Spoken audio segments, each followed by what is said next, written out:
for which it stands, one nation, under God, indivisible, with liberty and justice for all. Thank you.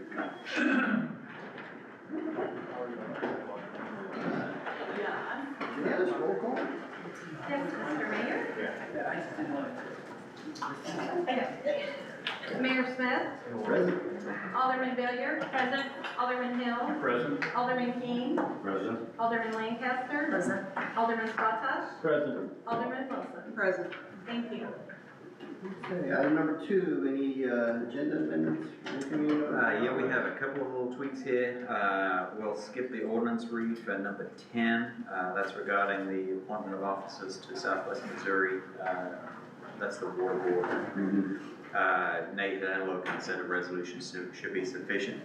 I recommend when we skip over that, you just leave the numbering as it is and don't try to renumber through, just to keep everybody on track. We'll also skip number 4. There were no new invoices to submit today. And we'll also skip number 20. It wasn't fully ready as anticipated, so we won't do that one at all today. Get shorter by the minute. Yep. All right. That it? That's it. All right, item number 3, the consent agenda. Anybody have any questions after reviewing the consent agenda items? If not, can we have a motion? Make a motion that we approve the consent agenda with the adjustments made by Russ. I'll second that. Okay, we have a first and a second. Alderman Villier. Yes. Alderman Hill. Yes. Alderman King. Yes. Alderman Lancaster. Yes. Alderman Squatash. Yes. Alderman Wilson. Yes. Thank you. We're going to skip item number 4, which brings us item number 5, citizen input. This is where we're going to go ahead and we'll take comments about water and sewer rates. Last time when we were next door, we saved input just for that section. Tonight we'll just go ahead and wrap that into citizen input. So if anybody would like to stand up and speak, just give us your name and your address and feel free to tell us what's on your mind. Okay. Kathy and Greg Cook, 1494 North Farm Road 97. All I got is one question. Why do you want us to pay so much more than the city? That's it. You all are using the city water system the same as we are. We've been paying more since you bought us out. Nobody objected to that. And I don't think anybody's objecting now that this work needs to be done. But you're asking us to take a big chunk out of our budgets to do it. We weren't involved with your, whatever the management was that waited so long and kicked everything down the road. But y'all seem to think that, is it because there's more of us? That you're going to get more money at one time? I don't understand the logic. I know it has to be fixed, and I know there's things that's wrong with it. But the fact that y'all don't seem to consider, we have no voice in anything that you do. We can't vote you out. We can't vote you in. And the city people do. And they use the water system that we use. You bought the water system out to benefit your town. Why are you expecting us to pay the brunt of it? All we're asking, either raise the city people's cost up to what you're asking us, or bring ours down some. To the cost of theirs. Anybody else? Agreed. Yeah. I mean, we had arguments and bad words at the other meeting because we were all that angry. People have calmed down some, but we're still angry. I don't understand why you guys cannot see this. Would you be happy with that if we all bought you out and then come in and said, geez, we need to fix this up because we kicked the can down the road. We didn't kick that can down the road. You all did. I don't have a problem with paying a little more, but not what you're all asking. Why don't you guys want to pay more? Would you be okay paying the same thing you're asking us to pay? I mean, come on now. We asked questions last time, and you all sit there like deer in the headlights. After we were all gone, then you all talked, and you answered questions that you wouldn't answer for us during the meeting. I'm trying to hold my temper and be logical about this. But you're asking a lot of a group of people that are, quite frankly, was not involved in that kick the can down the road. And since y'all need to do the upgrades, we get it. But you guys permit after permit after permit after permit and let people build all over the city. Now you can't handle it. You have to pay a ton to get it upgraded. That was your guys' decisions, not ours. We sat out there, paid our bills, and stayed out of y'all's business. All we're asking is that you put yourselves in the same shoes we are. I know you need the money, and I know you need to update the system. It's the fact that you're wanting all of us to pay for something way higher than what you all are willing to pay. You're getting the same services we are. Why can't you pay for it like you're asking us to? That's it. If anybody has something else other than that, I just don't get it. I'm Lisa Savage, I live at 2851 North Dairy Street. And my question has to do also with our lagoons. I know that you have to upgrade film from DNR. They say you have a time limit. I don't know what that time limit is, but I know it has to be fixed. And I guess one of my questions is since you bought the water out, has our sewer in the area out there, has it been going to the lagoon? Yes. Yes. Okay, do you haul that from the lagoon? Because it takes care of itself. You don't go in and drain it or pump it out, do you, and send it to Springfield? So I think this part is just citizen input, not necessarily questions, answers. The mayor can certainly allow it. We do have the public works director here. Okay, Michael, Some would you of the answer my questions. question? No, I don't mean it like that. I mean, this is just for input this away. It's not. So So you're not gonna answer any of our I'm questions? not saying that. I'm just saying. Because I just had a question. This is your and you opportunity can't to answer listen, it? but the mayor can allow, we've got the director of public works here who can help answer the So- question if the mayor will allow it. That's what he's indicating. Ma'am, how many questions did you have regarding the lagoon? Well, I was wondering, do you pump it? Does Springfield come in or city utilities come in and pump it? Trevor? No. And if they don't, then where has the money that we've been paying for our sewer going? Specifically the surcharge, Yeah, which I did a little bit of math, and I think we've paid between $500,000 and $600,000 since 2018. and that could have fixed because I think you said $400,000 to fix the piping. Yeah, and the water tower. Yeah.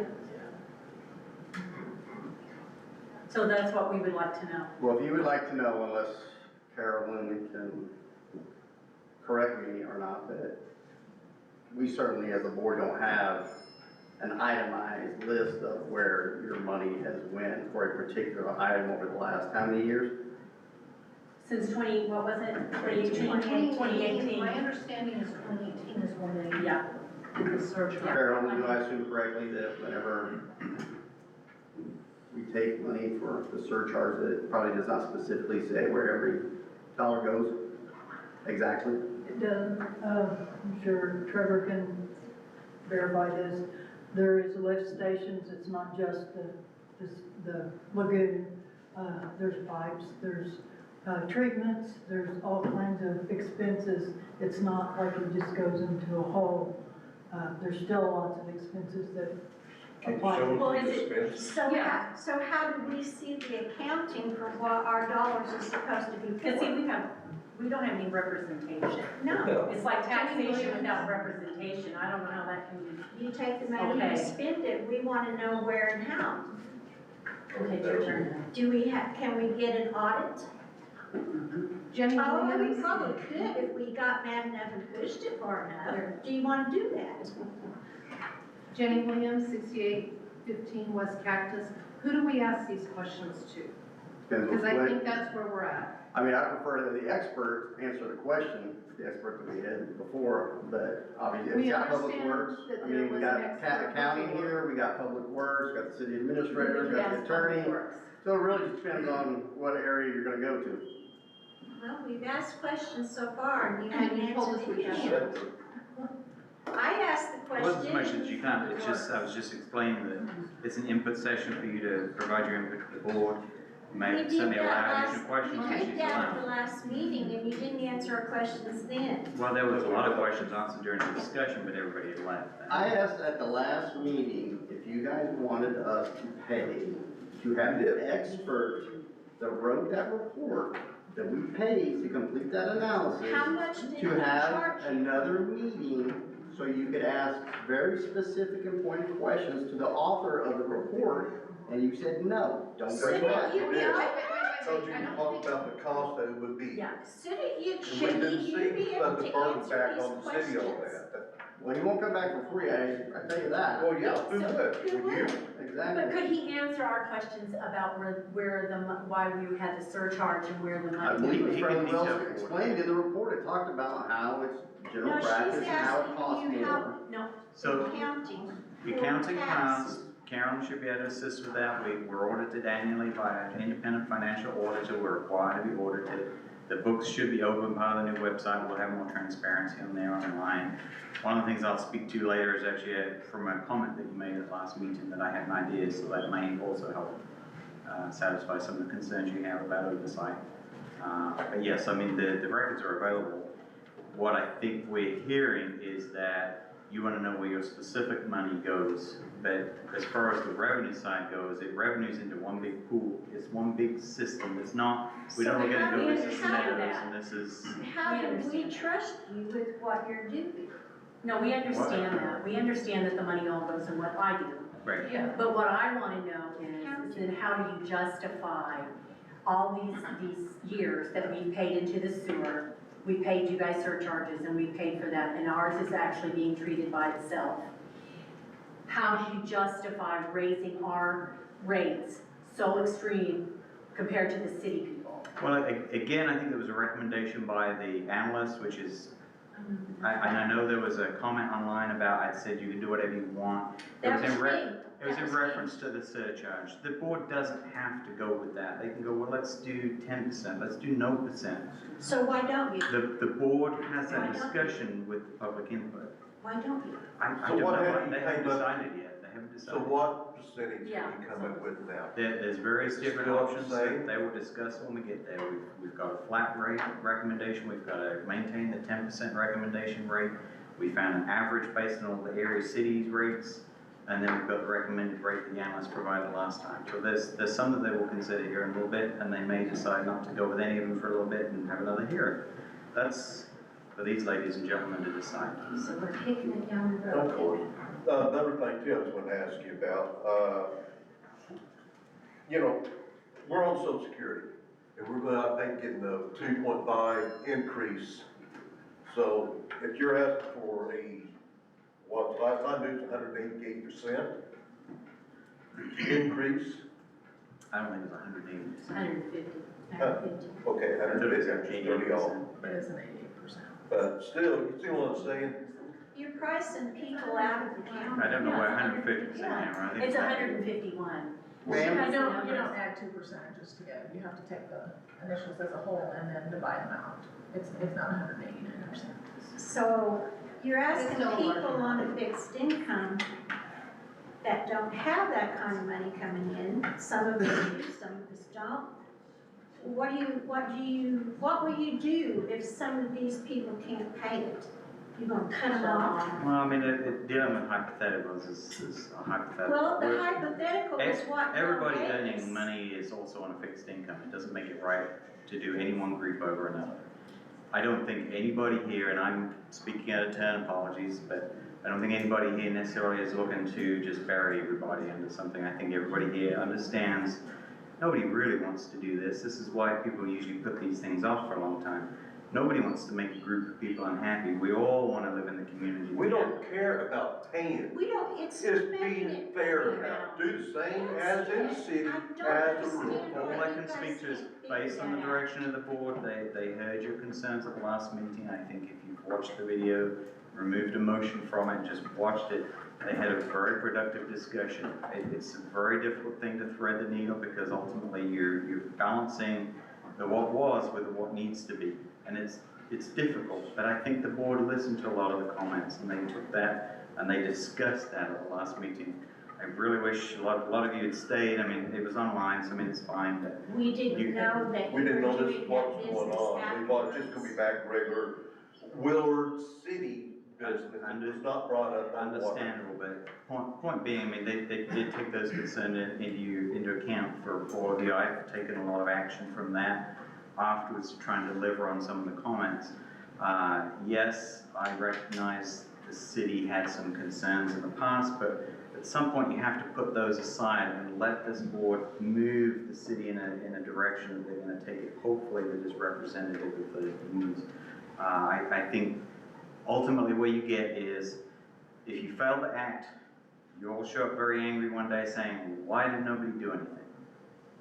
Now they're trying to do something, you're saying, why are you trying to do something? So they're trying very... No, you're missing it. All right, hold on a second, let's rein this back in. They're Let's rein this trying back to in take for a that minute, into okay? consideration, I assure you. We understand and we hear you about the unfairness of the different rates.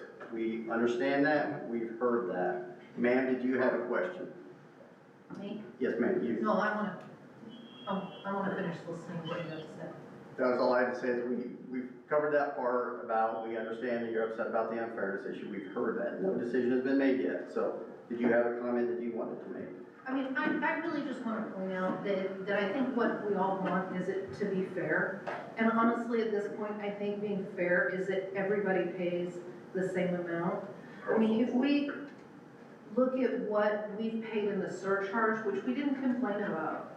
I mean, I did the math when I got home, it's between $500,000 and $600,000, and we know that the lagoon does not cost as much as you got, if I understood right from the last meeting, so forgive me if I'm wrong, you guys are pumping Willard stuff out, right?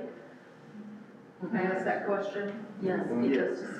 So what our water treatment is cheaper, so our money's gone in the pool, that's cool. But what our updates are needed are somewhere around 400,000 based on what I heard from the last meeting. So I just, did you shake your head if I'm wrong? I don't believe that's correct, because there's some capital improvement projects that happen to the lagoon system that are There's quite. the lagoon and the It's right at town. $900,000 just for the lagoon.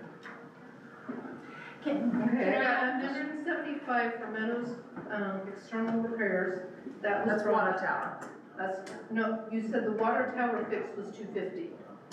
I wrote those both down, so what did I miss? So that's the connection from Meadows to Springfield. There's an interior fix and an exterior there. Fix the inside of the tower walls.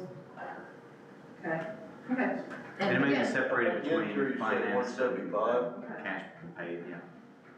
okay. There's two separate pieces. I think you're looking at the capital improvement page. There's a top section, which is cash finance, Okay, and there's a bottom section where we finance. thank you. When is this being voted on? We're gonna make a vote to, probably, well, could be up for vote tonight, or the board could decide to have another public hearing if they want to. It's gonna be up to the board what they wanna do. What are we lacking to make it so that it's fair? I don't think you're lacking anything. I think that, we've heard your points, we've heard your arguments, and Unfortunately, the problem with hypotheticals is that we could chase hypotheticals all night long, because I could see someone saying, well, okay, so if DNR says next year we have to get rid of the lagoons and we have to replace all the piping, it's outdated there, then we have to make those expenditures, then do we come back and charge you more? Boy, why And would then you not charge the us same, more, charge so us my the point being, same? we could hypothetical this to death. We could. It's You're- either you're one absolutely system right. or it's not. So if it's one system, then it should be everybody paying the same amount. I mean, like, Depends who you ask. and I It understand depends that, who you ask. I mean, but the other obviously, part- you guys are one position, and there's a lot of people that live inside city limits that have another. Obviously, the individual that wrote that does it for a job, said something, presented his opinion in writing, so it's perspective. And you're right. You know, we're never gonna make everyone happy. You're right, and our perspective is that we've been cheaper for several years Mhm. because we've got the lagoon. And the other part is, I think about half of our water is being shipped to Willard to be used. So, I mean, Don't you think you should pay the same? those are my thoughts, so. Understood. Yes, sir. So in reality, you think that the differential that we have now is out of balance as well? Yes. Yes. I have. Yes, sir. Hold on. This gentleman had his hand up. Michael Savage, I live under the gray one, 100 Mill Street. I just wanna know from the individuals that are sitting around the table, how confident are you guys, on the department, the water department, and how they're handling their business? Do you guys trust them to do their job? And the individual that came with the report, are you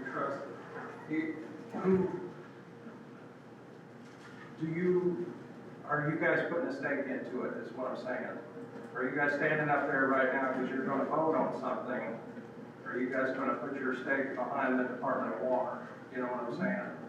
Because I don't like this thing being even handled this way when we're having issues.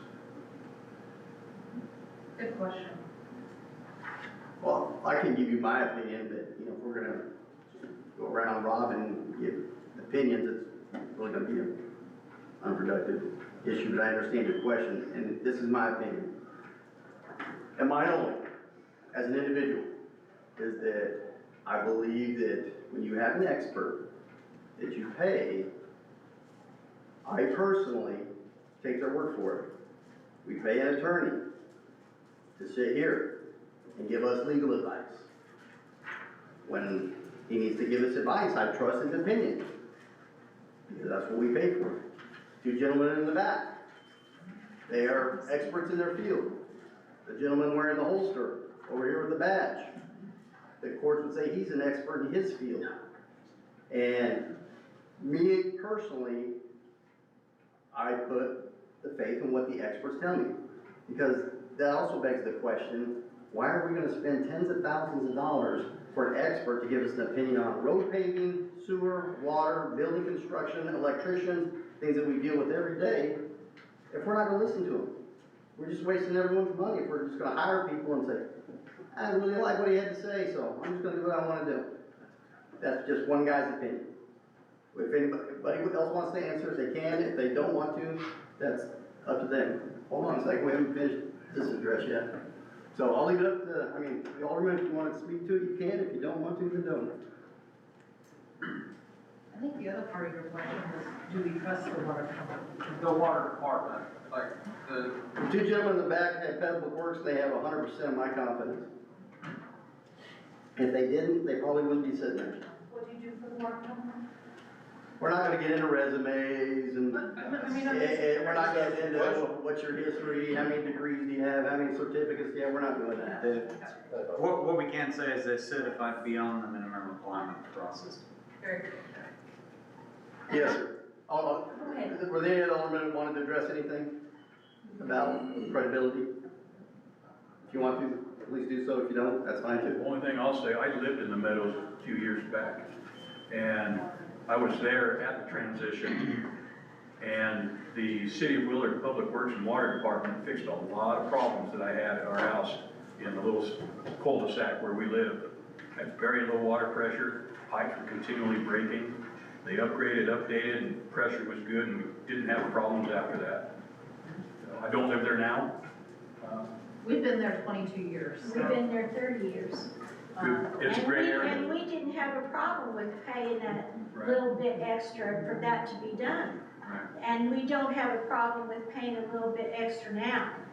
And it's, I know you're frustrated, we're frustrated too.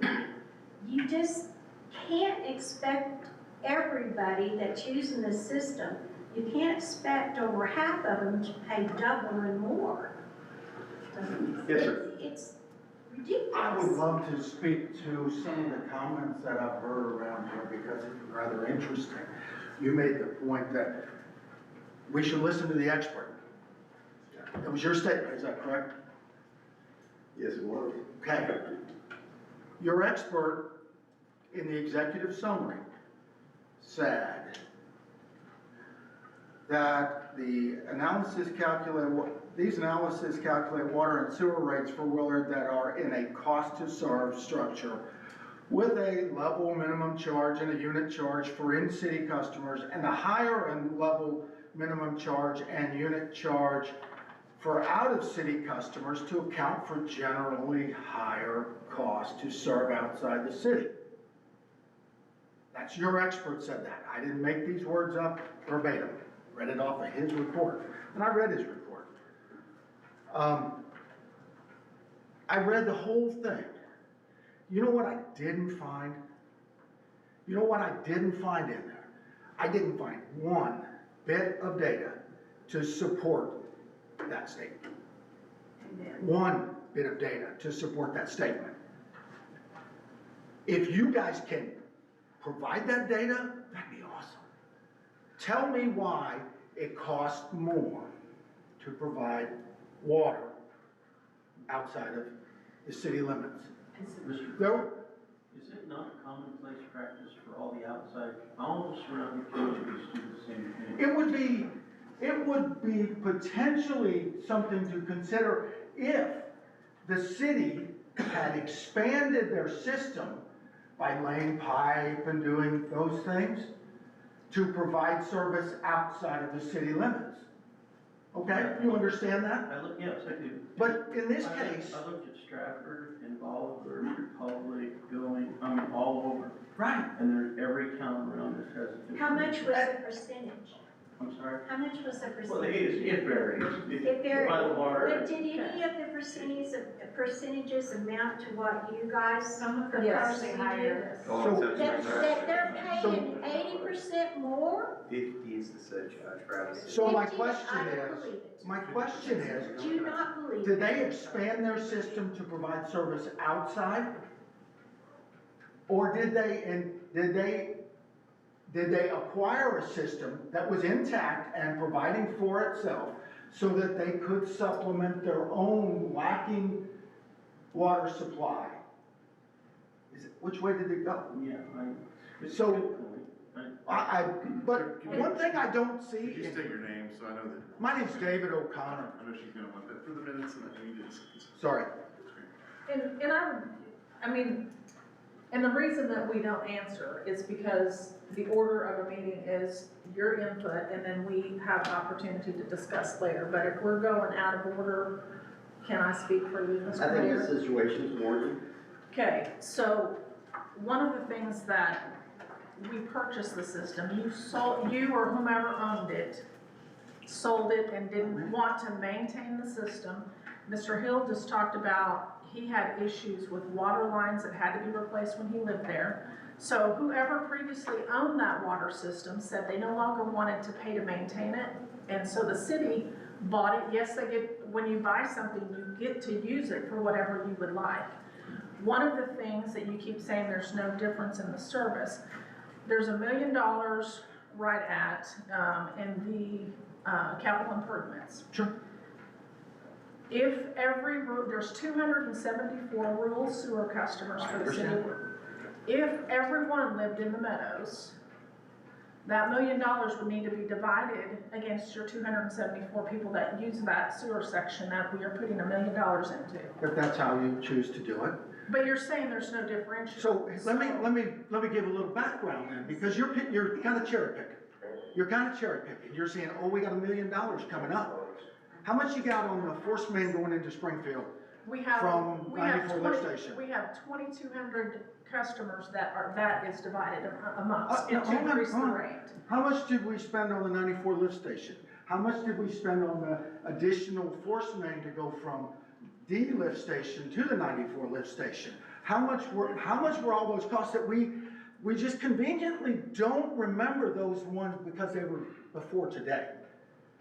We don't look back and say, oh, look at all this money we spent up there. How much did we spend at B lift station for the containment area? How much? And that was passed on to the users of that were using that. That was passed. That was passed on to everyone. Yeah. Yes. It wasn't one system. The city of Willard did not pay that just by the citizens up here. That was the people in the meadows. How much does it cost to treat wastewater in the meadows today? Per 1,000 How gallons. much have we spent how much pipe have we laid? How much have we spent with engineers? How much have we spent with? But did you benefit? You've done the same in the city of Did Willard. city benefit from that? You've done the same in the city of Willard. And then when Here's where I think that you have to look at. You guys had a system that had failing problems because somebody didn't want to maintain had it. failing problems? And If I And remember, you using it just like we did. I didn't have any failing problems. I had water down there and it was fine.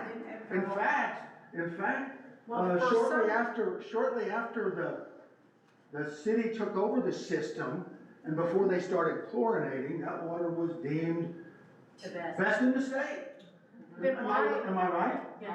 why did you guys not purchase and maintain that system, and why did you let the city buy it? We didn't know anything about it. I'm a customer, I'm not an owner down. I'm a customer. Do you know everything? If you weren't on this board, would you know everything that Public Works is doing? No, I don't know everything. Then why would you expect me to? Yeah, if you're meeting us, we probably would have all come together and probably would have bought. But I'm just saying, there was a system that had an issue, from what I understand. It had an issue of it had more storage in that one system, in those 1,100. Then whomever. It had owned more it- storage in that system than the city of Willard had in both of their tanks. It had 2 wells down there that either one of them produced more water individually than the city of Willard was able to produce with both their wells. And somebody please correct me if I'm if I'm saying anything that's incorrect. The first thing the city of Willard did was connect that system to the city of Willard. Now, if the city of Willard was in such great shape, why would they do that? And now they've been pumping water north the whole time. The system was for sale and they bought it. And you bought the problems that went with it, but And- we've been paying all along. The people down here, those 270 whatever customers down here that are on the sewer, have been paying the same rate for the first 10 years as the people in the city of Willard. Okay, but That was bought in '08. it was bought in 08 and 18, I believe you said the changes were made, the surcharge was added. There was a surcharge that was added, and again, you were. I was Public Works Director, you And bet. you have no clue why someone went against what you recommended or what that recommendation was. Public Works Director doesn't get to make those decisions. If your boss says we're gonna add it, guess what? You can say, I don't think it's a great idea. I would have an understanding of it. I would have an understanding of what happened that I thought it shouldn't have happened or it should have happened. I just asked you because I didn't know why there was a rate differential. I asked, since that happened while you were in office. I can tell you what comments I heard around City Hall. If you wanna know. All right, guys, can we, Yes. hold on a second. No, We're getting way too far off track. Well, To be honest with you, there's a problem in front of us, rehashing the history and who did what and so on and so forth. Honestly, in my opinion, it's irrelevant. It's not gonna solve our problems that we gotta deal You're right. with. So we gotta deal with the problems for just what happened in the past. So if you're finished, this gentleman over here had another statement. You're good. Okay, anybody else? we're gonna close this section up. I have a question. Yes. I'm Kelly Bennett. I live at 700 Bright Drive, and I wasn't at the last meeting, and I apologize for that, but I want to know if it has been considered, even the city people have increases coming up, and the proposed increases are a large amount.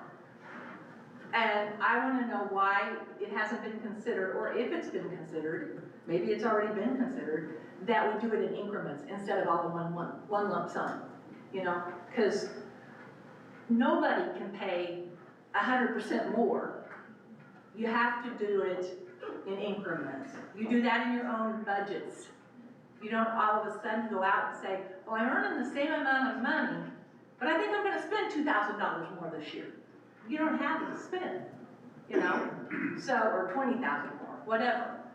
So I wanna know if increments have been considered. Those discussions have occurred. Okay. Anybody else? I'm Angie Wilson at 107 Ridgeview Drive. I just wanted to mention the rate percentages got tossed around a little bit. There seemed to be some confusion, which concerns me a little bit, that hopefully the board knows the percentages, and it's not that hard to calculate. If you exclude the base rate, you can pop in the current rate and the new rate to a percentage calculator. It is 37% increase for water for city, 82% for sewer, and for the rural customers, it's 88% and 151%. You're correct, you don't add those percentages together to come up with the total, but it is significant, and those are the percentages. So I hope the board I think they understands were that. So- mistaken on what percentages they were talking about, because I think somebody was talking about the difference between city and rural on the new rates is 50%. I mean, Yeah, in it the is. calculation, but So there is a- somebody's talking about the increase in rates, and so I think that was where the, Okay, yeah, and I'm talking about the increase in rates for everyone, so just so that's clear. And I wanted to mention the minutes from the October 14th meeting did not include any detail of the public hearing, and I think that's a pretty big oversight, because there's been many times in Alderman meetings where we're trying to recall what happened 5-10 years ago and nobody knows because it's not in the minutes. It's really important, I think, that you at least list 40 people attended, these people talked, I think you have a record of it. I know you can't enumerate everything everyone said, but that needs to be in the minutes, it needs to be recorded, so 5 years from now, you don't say, well, nobody said anything, that nobody cared. They definitely said a lot, and I think it should be in there. And as for the expert, bringing the expert back, I don't see any point in that. I think you all are elected by us, except some of us. You know, if we just relied on experts to make all our decisions, we wouldn't need you. We need you who know the community, who know these folks, and who represent us. And so that's what leadership is, and that's what we're relying on you for. So bringing back an expert who has no idea what Willard is, or the history, or anything about us, I don't see any point in that. We can read the report for ourselves. I've read the report. I mean, he's very thorough. I'm sure he's smart, but he doesn't know Willard, and he's not the one who has to pay the rate increases. And like I said at the last meeting, I want to know, and hopefully this comes up in your discussion, I know it's in the report, but specifically what are the plans and the timeline for the increased revenue that you're going to get from these rate increases? You're going to be held accountable. These folks are going to be paying attention to what's happening, what lines are being replaced, what's happening to that reserve fund. We had a rate increase in April of 10%. What has that helped do? What has improved because of that 10% rate increase? So actually the percentages I mentioned are 10% higher if you're going to look at 2024 overall. It's significant, and that's why people are upset, and that's why they want to know, they want answers, and they want dialogue, and they want you to be accountable. Anybody else? All right. Do you have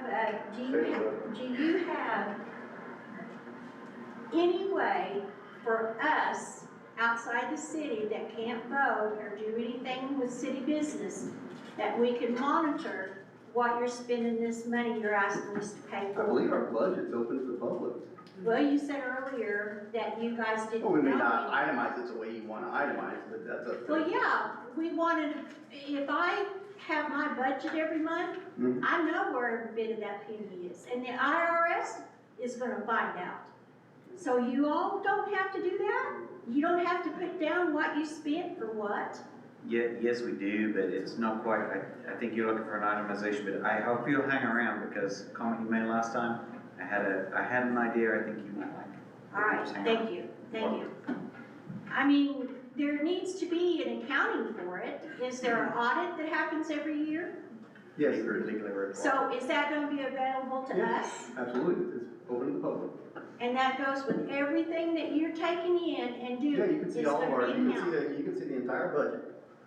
So how long has it been since anybody's done an audit for what is spent on the public works part?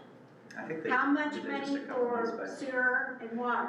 Has there been a public audit so we can all see it? I don't know, because I'm not a It Willard was just a couple citizen. of months back. If you want to email me, I'd be glad to send you a copy. Okay, that'd be great, thank you. You know, because we're gonna ask for it. If we have to pay, It's open to we're the gonna public. ask for it. And we're not gonna go away quietly. No, that's fine. There's a new website, nothing to hang around for. New website coming out, there'll be a transparency section for just that kind of You information. might want to kind of let everybody else know about it too, so they can monitor it too. Be hard to miss when the website goes up, but yeah, I agree. We'll put it on a bill or something. Yes, ma'am. Yeah, my question is, last time we talked about communication, because that does seem to be a large problem here, we don't have good communication between the rural and city.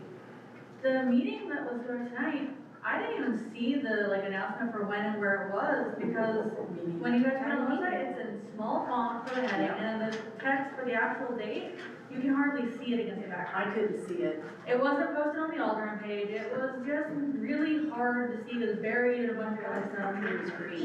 And I know that a lot of it is, we don't know when you guys are doing the meetings for sure, if you're gonna be here at the rec center, and we can't really participate if we don't know. I hope you'll hang around. I'm showing the new website here shortly. Alright. Yeah, I agree. The color was terrible. Somebody pointed it out, I forget who it was. I think it might have been Megan. Appreciates it. It was fine.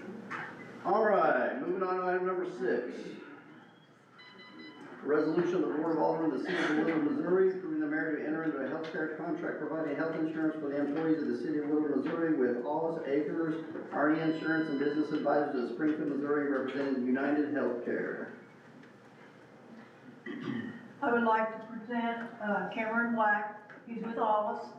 He covers health insurance, does bids for us, and he's going to do a presentation and explain what is available and what we recommend that we should do under health insurance. Well, I appreciate the opportunity to be here. It's not very often an insurance guy stands up here and might actually lighten the mood a little bit, so hopefully I can do that. A little bit of background, I won't take a whole lot of your time tonight, but we've been working with the city on health insurance for about 5 years now. Our goal every year is to provide a high quality of benefit for your employees, as well as stay within your budget. And that's becoming more and more difficult. As you know, the price of everything in our world is just rising. We just had a little bit of that discussion tonight. And so we actually got a renewal this year. A little bit of backstory. Trend this year for all the carriers, where we're talking Anthem, UHC, Cox, is anywhere between 10 and 12%. So just kind of keep that in the back of your mind as we jump in here. You actually came in at 10.4%. So again, right within that trend bandwidth. However, it was our opinion kind of that we test the market this year. We wanted to go out, my discussions with Carolyn and Donna, and later with Wes, was that we would go out, we would look to see what other options are out there and what else we can get. It does 2 things. A, we hopefully get something that's better that we can present to your employees.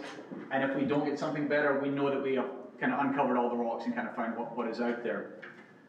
Thankfully, we went out to about 6 different carriers. We brought back several really good options.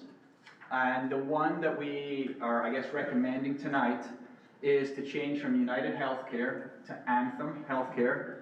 And that would be an 8.5% savings under your current rate and an 18% savings for your employees under what the renewal would have been. So it's a spectacular plan. I'll point out just a couple of highlights for you that I think are really going to be impactful for your employees and stuff that Carolyn and Donna kind of reinforce to me every time we meet. Right now, your out-of-pocket for the individual is $67.50. We're going to take that down to $4,500 if my eyes are working here. And for the family, which is a real struggle for a lot of families, some of you that are on insurance plans know how expensive these are these days. Currently, your out-of-pocket is $13,500. We're going to be able to take that down to $9,000. So we're going to do a couple of things. We're going to make sure people have more money back in their pocket through the premium.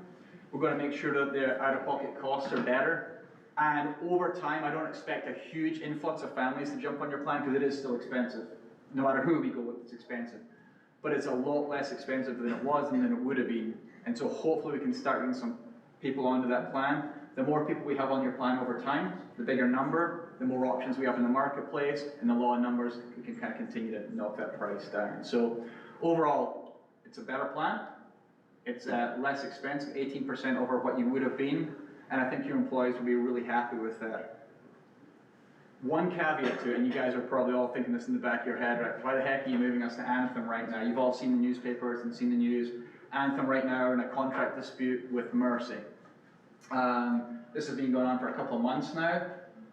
I can tell you what I told Wes and told Carolyn. This happens almost every year, whether it's UHC, whether it's Anthem, any of the carriers. Sometimes it comes into the public domain, sometimes it doesn't. This one seems very nasty. You're seeing a lot of bad rhetoric in newspapers and on the news. We visit with Anthem and Mercy at least weekly, if not more. In fact, they're in our office again this week. What we're hearing is that outside the public domain, they're meeting regularly, they're making progress. Our instruction to our clients, and we have a lot that are on the Anthem, is that this is going to get resolved. We don't have a crystal ball, we may be wrong on this, but in 32 years, with all these different carriers, all these different contracts, there's only been one time this has not been resolved. Our belief is that probably late December, which puts everyone in a horrible situation, late December, that they'll ink the deal. Second kind of scenario is they won't ink the deal in late December, and they'll likely do a 90-day extension to where they keep kind of arguing and going back and forth, probably put something in March. An absolute worst case for your employees is that this plan covers Cox. We would help your employees navigate from Mercy, because some of them will be using Mercy, as you know right now, over to the Cox side. So I want to be clear that that is an issue. Nothing that we can do physically for you today, other than let you know that with all our clients, we're having open, honest dialogue with them, and that's our stance, is that we believe that this will be signed. If not, we will help that navigation. The second part of your insurance is your dental, your vision, and your life. There was 0% increase on that at all. So overall, from a financial standpoint, fantastic. From an employee engagement standpoint, we believe it'll be better this year because the program's a little bit better. But I'd be happy to take any questions and see if I could. Did Donna have any input? Well, I mean, we could save quite a bit of money by going this direction, and it's a better program for the employees. It's about 8%, 9%. We can't guarantee that Cox or that Mercy is gonna be included. We're hoping it will be. Currently, we have Mercy and Cox, on the current plan we have. So I guess the question we ask the board, we're saving about $7,000 a month. Have the employees been kind of asked what their thoughts are if they have to switch networks? We have not at this point. Do we know how many employees utilize which network? Like, how many we have that are Cox and how many are? Unfortunately, the size of the group that you are, below 50, we don't get the reporting on that, so we can't. I can sort of answer both at the same time. Nobody likes change, right? Employees and your doctor's like your barber, right? It's kind of the important thing that you need to have. And so, yes, that will be a frustration to some people, there's no doubt about that. We hope that the 18% savings in costs kind of can offset that a little bit. And I will tell you that we are working with all our groups to make sure that we help that navigation if that needs to happen. Again, touch wood, I can't guarantee it by any stretch of the imagination. So that 18% is passed to the employee directly? 18% from where your renewal would be to this new plan, yeah. Depending on how you do that, right? I mean, that's up to you how you disperse that. But yes, the premium is 18% less on this plan.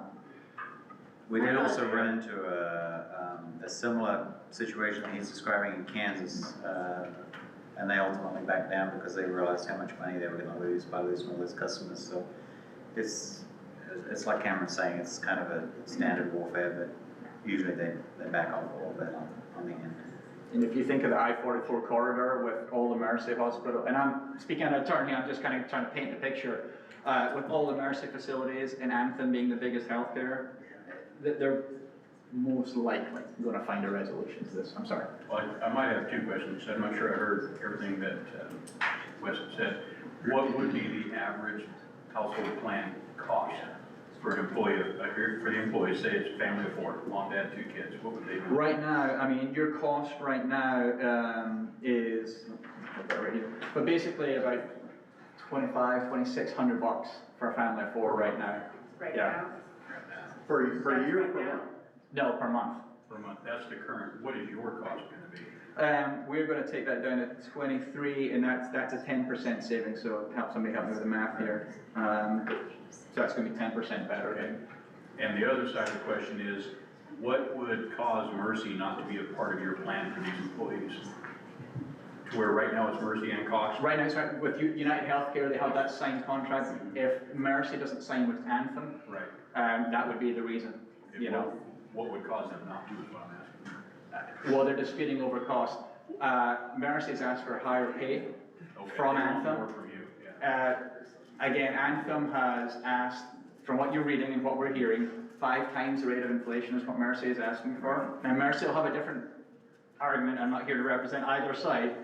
Anthem thinks that's ridiculous, and Anthem's argument is if Mercy increases that 5-fold, then you know who's going to get hurt? It's all these employees, right? It's going to get passed on one way or another. I'm not advocating for either. My thought process in our organization is that this will come together. Nobody wants to lose out on that money. They'll find a happy medium, sign that contract and move on so that we're all in a happier place hopefully by January 1. But just know that there's options and solutions out with that if it doesn't happen. But again, very optimistic that it will. For what's that what's worth. Thank you. May I say something? In the past, we have asked employees, in fact, we was at a transition place a few years back, and we were trying to keep costs down for the city because, as you know, insurance is very expensive. And we asked the employees, would they rather pay a portion of to keep what we had, or change where we was, and at that time, it was just costs. That's all we had was costs. And they all said they would rather change than have to pay the extra amount. That's not saying the group we have now would say the same thing, but that's what we heard in the past. Since we had changed, they added the Mercy. So then we had some people that new hires and stuff that did have Mercy, you know. But that's what it was then. Like I said, I don't know what they would say now, but that's what they have said in the past. Ultimately, as your broker, I would advise you, if everything was even, that you want to have both networks. For attraction and retention of employees, that's really important. You're bringing people from out of state. That's, you know, if they've got a Mercy doctor, a Cox doctor. But again, you've got to balance that with your budget, right? And how does that work and how does that fit? I will tell you, Cox, and Cox are a great carrier. We work with them. We went out to them to look, and they were not as competitive as this plan with both networks. So, you know, that's kind of where we stand today. You look like you have a question. Carolyn, what percent do the employees pay of their insurance, or do we cover employee insurance? Currently, it's on the health and hospitalization, the city pays 100%. They pay their dental, any vision, anything else. We provide it to the city, but it's paid by the employees on that. And then they pay the difference for family, right? Correct. If they have family, we pay family on health, if they choose to go through the city. So again, what that would be based on where your renewal came in with UHC at a 10% increase, and we're taking you to an 8% below current, so that's an 18% differential that the city will then obviously have there. And you guys can decide how you want to do it, if you want to fund somewhere else or do that, that's your decision obviously. But right now, that's that 18% delta that we're talking about.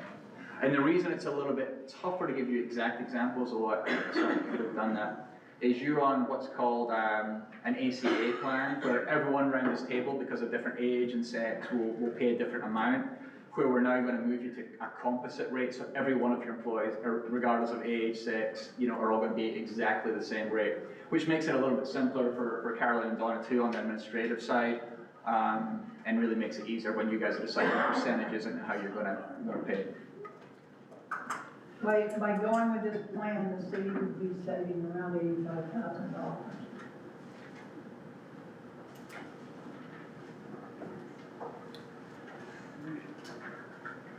Anybody else? All right. Thank you, sir, we appreciate it. Appreciate your time, thank you. Thanks. Can we get a motion on item number 6? I will make a motion that I don't have 6 in front of me, somebody give me 6. This tablet. First week of the tablet, sorry. Do you want those? I just need to see how to work this. I make a motion that we, approve, or give the mayor, the approval to enter into a healthcare contract with, Alice and Acres and Ernie Insurance. Is that good enough? Over there, Janice? That's good enough, isn't it? Well, probably because in resolution, I actually put that they were representing United United Healthcare. Healthcare. Because I didn't realize that they were talking about going to Anthem instead, so Modify that. we'll have to modify that. We're just a broker, we wrap them all, right? So what Joyce said, adding in United Healthcare. No, No, adding we in can't Aetna. just say United that. Healthcare. Yes. It's basically, we're asking either to choose United Or choose Healthcare or the Anthem program, which is the lower cost, one or the other. So we can go forward, because December 1st is our renewal, or it's when our policy starts again. So we need to know something, some kind of vote, a choice, either one. Yes. The answer is the same. I would suggest we go with them. Make a motion. I would motion that we. Can we allow make the a mayor- motion to amend the resolution? Make a motion that we amend the resolution, from United Healthcare to Aetna, and that we. Anthem. And somebody, an insurance company, come on. That's the whiskey. I popped it when I came in here, there's nothing else in there. Did you second it? Yes. Casey? Second. Come on, Casey, you got to. Okay, we have a first and a second. Alderman Billiard? Yes. Alderman Hill? Yes. Alderman Keane? Yes. Alderman Lancaster? Yes. Alderman Swatas? Yes. And Alderman Wilson? Yes. Thank you. All right. Item number 7, a resolution of the Board of Aldermen of the City of Wheeling, Missouri, approving the Marion into a loaner agreement with JJB Transportation, LLC, P.O. Box 222, Collinsville, Oklahoma 74021, for a loaner bus. Jason? Thank you, Mayor. This is just a stopgap measure. Our bus is not quite ready at the dealer, and our after-school program starts on Monday the 4th. So this bus would be a loaner bus that the dealership would provide free of charge for us to be able to start our program on time until our bus is ready to go. And that they expect that bus to be ready next week, but our program starts on Monday, so. So you need a loaner for a week. So we get a loaner for a week. How many kids did we end up with, ish? Registration numbers aren't done coming in yet, but I can check real Didn't even throw quick. you a curveball, if you want to talk about buses. That's all right. I think right now we have about 10 enrolled, and we're considering expanding the program to the south. The schools that are a little bit farther south, their wait lists are longer, so I think. Yes, they were at the start of the year, and it's been almost 2.5 months since we, waiting on that bus with our bus repair, so most of those people have found childcare elsewhere in the short term, so, for now, our numbers are low, but we're working with the school. They know that we have this program that's starting. They do.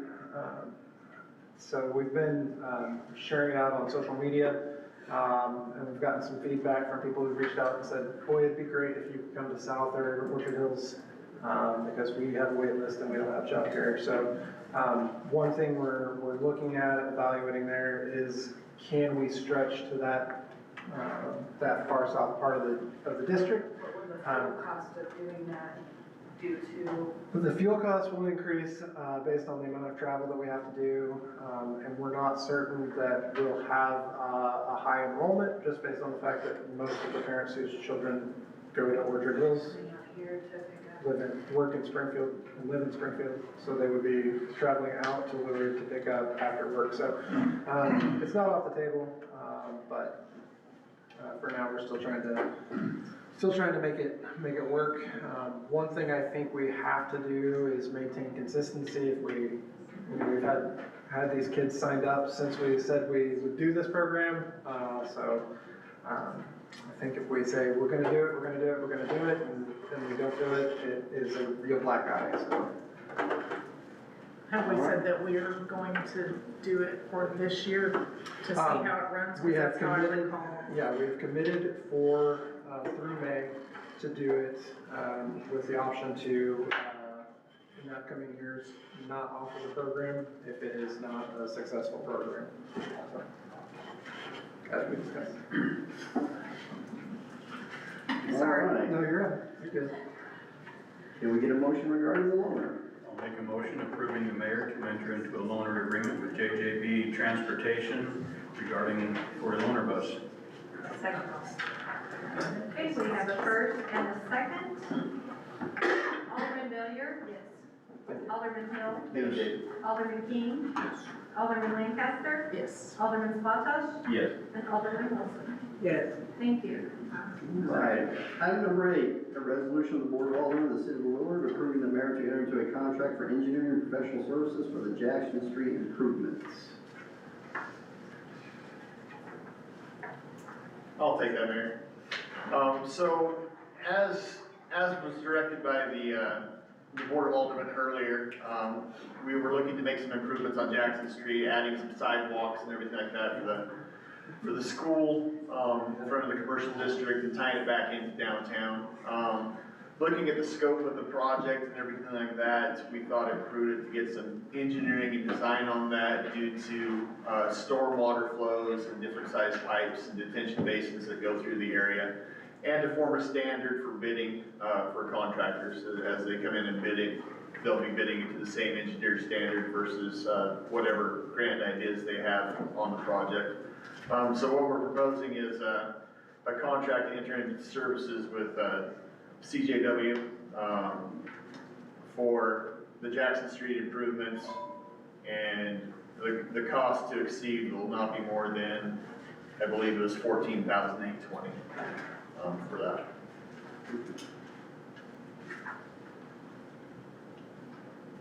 Questions? In looking at what they've been doing today, I didn't see a whole lot of room for water runoff. Is this going to address that? I know we talked about it the last time, but we thought that what they're doing today and this week was going to address water runoff and the potential to stop flooding. Well, the potential to direct water. Direct water, yes. Okay, so. That's a better way of putting it. Yeah, I mean, can you ever stop flooding? I don't know. So yes, between about Main Street and Miller, that's the section that they're looking at for connecting and putting in sidewalks. That would include stormwater, piping and drop boxes and everything like that, directing that water away and out. So yes, short answer. That's what the engineering would be for, is for them to calculate that volume and get the right infrastructure All right, can we get a motion? Make a motion, oh, hold on, I gotta get the right wording here. Make a motion for the board, for the mayor to enter into a contract for engineering professional services with CJW Transportation Consultants for the Jackson Street Sidewalk project. Okay, we have a first and a second. Alderman Billiard? Yes. Alderman Hill? Yes. Alderman King? Yes. Alderman Lancaster? Yes. Alderman Swataj? Yes. And Alderman Wilson? Yes. Thank you. Item number 9, a resolution of the Board of Aldermen of the City of Willard, Missouri to appoint members to the Southwest Missouri Joint Municipal Water Utility Commission. This one came across my lap, like a few other things have since I got here. As folks at the top change, it's just a procedural change.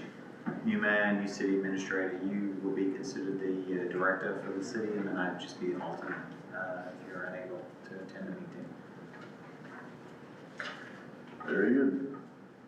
If there are no questions, we get a motion for that. I will make a motion for the city of Willard, Missouri to appoint members to the Southwest Missouri Joint Municipal Water and Utilities Commission. Second. We have a first and a second. Alderman Billiard? Yes. Alderman Hill? Yes. Alderman King? Yes. Alderman Lancaster? Yes. Alderman Swataj? Yes. And Alderman Wilson? Yes. Thank you. Okay, skipping down to number 10, moving to 11, an ordinance amending the City of Willard, Missouri Code to authorize certain city officials and employees to speak on behalf of the city on social media in the City of Willard, Missouri. With this one, we talked about this last time. I've been to a few trainings in the last couple months. A lot of people are suggesting we have some kind of social media policy in place to direct what we're doing. Nate kindly drafted up an ordinance based on the Freed case. It just kind of suggests who can use social media on behalf of the city. It does not prohibit employees from posting personal comments, personal thoughts, just making sure that they make it clear that those are their own opinions. It also sets forth at what point we can delete comments, move comments and things like that, and kind of making sure that the guidance are official for the city. Also, I noticed that something we need is like a crisis plan. I'm working on that. Who can speak and if there's a problem, heaven forbid, we're all out of commission, somebody needs to speak for the city. So there are other things like that. Also, we do need to just make a little modification, which I've made on the updated ordinance, just to allow the Parks Director to continue to post. That was a comment that was asked last time. Parks has their own feed as well. They post up there. And then we also have some designees as well, so we added language just to acknowledge that at the moment there are designees. When the new website goes live, there becomes an approval workflow, so it kind of becomes more in-house, but they suggested that modification made sense and leave it in there. Public Works, for example, posting street closures for leaks and whatnot. So just a few little tweaks, but no intent remains the same. Makes sense. All right. Looking for a motion. I will make that motion on an ordinance amending the City of Willard, Missouri Code of authorize certain city officials and employees to speak on behalf of the city on social media in the City of Willard, Missouri. Okay, we have a first and a second. Alderman Billiard? Yes. Alderman Hill? Yes. Alderman King? Yes. Alderman Lancaster? Yes. Alderman Swataj? Yes. And Alderman Wilson? Yes. Thank you. Item number 12, an ordinance of the City of Willard, Missouri, amending Title 7, Utilities, Chapter 705, Water Rates, Article 2, Water Rates.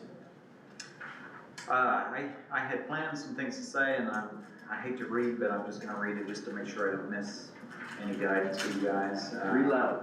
Really loud, sorry. I've tried to enunciate and speak up. Of course, there are certain challenges that every elected body has to face in the public. Rates, probably one of the most difficult. As we've seen, having meaningful discussions on rates, it can lead to more significant issues financially and relationally with the community. So I do urge you guys to approach the rate reviews annually as we move forward, whatever it is decided, and it is included in the ordinance under consideration. I think regular and honest conversations about rates, builds transparency over time and allows us to make adjustments for more manageable rate changes for residents and citizens. I think today's situation is a reminder that failure to act or untimely action leads to harder questions. Typically, why didn't you act sooner? Or why wasn't something done to prevent this? Which I think is why we're all here today. We're at that crucial juncture. All signs suggest that we're facing urgent infrastructure needs in various areas within a couple of years.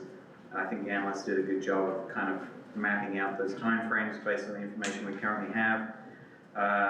Essentially, without a change of some description, it would be financially devastating to the city. So we had to build our reserves as a critical priority. It's hard to do that when the margins are razor thin. I think avoiding this potential precipice does require a commitment to a difficult decision in one way or another, and a proactive approach to building our reserves in the immediate and the long term. Ultimately, the path forward is yours to decide. You could stagger the increases. You can delay implementation to ease the impact during the holidays. You can hold another hearing. You can explore more input from Carl or from another analyst. Each of these steps, I think, residents and outside residents, I count them as residents, they all have concerns and they want to feel heard. I think it's important to weigh the considerations against the real and ongoing degradation of the system. We have multiple reports signaling issues are approaching fast. Trevor and I talk about it at least once a week, if not every other day. Degradation will accelerate over time, waiting on your decision. It will not slow down. The more it degrades, it exponentially degrades further. Looking at other municipalities like Bolivar, we've seen that falling behind on utility costs can force cities into difficult choices, including private acquisition, often at a bargain basement price for the private utility. In those cases, despite state oversight, rate increases can be abrupt and severe, and Bolivar's case is really a local case that we can look at and see what happens. It's still being discussed at the Public Service Commission, but I think that's a reality that everybody can agree we should avoid. I did investigate a comment made at the last meeting, and I think an additional solution to help the community feel heard will be to consider appointing a utility advisory board. I found cities that have done this nationwide. I've even found one in Columbia, a little bigger town, of course, but they have an effective board. Such a board, in our case, I think should have members from both in town and out of town. That'll give regular oversight responsibilities. They could serve as a dedicated body to monitor rates, assess needs, and channel public feedback to you guys and to me. With regular meetings, transparency, and a focused mission, I think the advisory board could give residents a more direct voice in the process and future processes. My recommendation, and this has been difficult, I'm only here to advise. We're in a position where timing is critical, but I don't think another month would necessarily kill us if more discussion is warranted. I recommend that we have, Director of Public Works on hand here to answer questions about infrastructure. I recommend you take advantage of that and ask any questions or concerns you have. He'll give you a very honest appraisal. He's been with the city for a while. He's got a lot of time under his belt. I think there's a lot that he'll be able to tell you.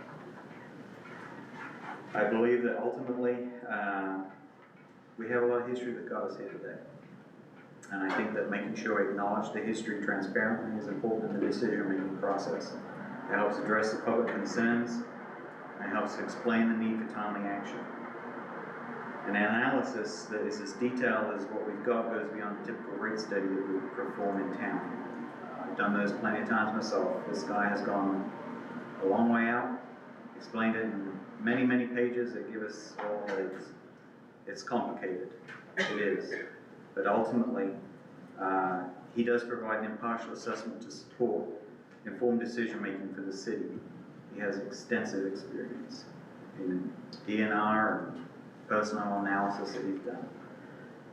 In closing, while it's a very challenging decision, and it's difficult for the community, and it's difficult for you guys, I believe that whatever your approach is today will hopefully set a precedent that builds trust, secures the future of our community's utilities. The public may not agree with your final decision, but they will remember how you handled it.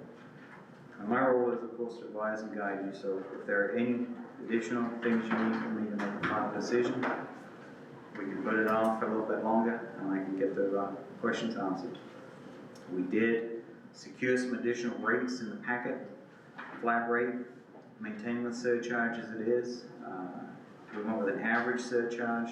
We only had so many models left before we incurred another fee, since there were only about 265 or 270 sewer utilities in the rural area. We focused more on modeling water rates, as that seemed to be more of a pressing question. But we can go back and incur additional charge for additional models if you would like more scenarios modeled. And with that, I leave it to you guys.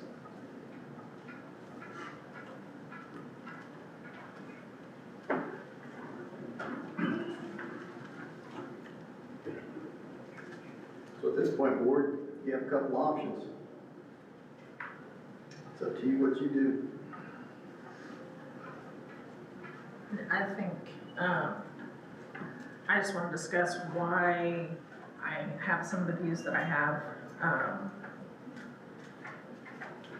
Last meeting, I typically will not speak if I do not have my statistical data here. I do not like the tablet. I'm a techie person, but I like my paper that I can flip through. Some of the things that I had asked for, again, not just rolling over and as we has been suggested that we're doing. I had read the study, I listened to the presentation, I had an understanding, but not one to regurgitate it back. I feel like I could regurgitate a little bit of it back now after much more study of the study. One of the things that Wes has been great with getting data back. I think you have to look at the history. I mean, we can only go forward. We have a financial need with a 10-year out window, and that's when I said last meeting, what can we do to get us to that end dollar? Because with what has to be done, we have to get to the end dollar and what has to be done. In looking at that, so you kind of got to look back at some history to see why are we where we're at? Why is this such a crisis? So in 2012, we were flat rate across the board. And in 2013, again, we don't have the history. Rates were dropped on the sewer side 20% for in-town and out of town. We don't know why. Rates went up 5% in 18 for in-city, 5% in 19, 5% in 22.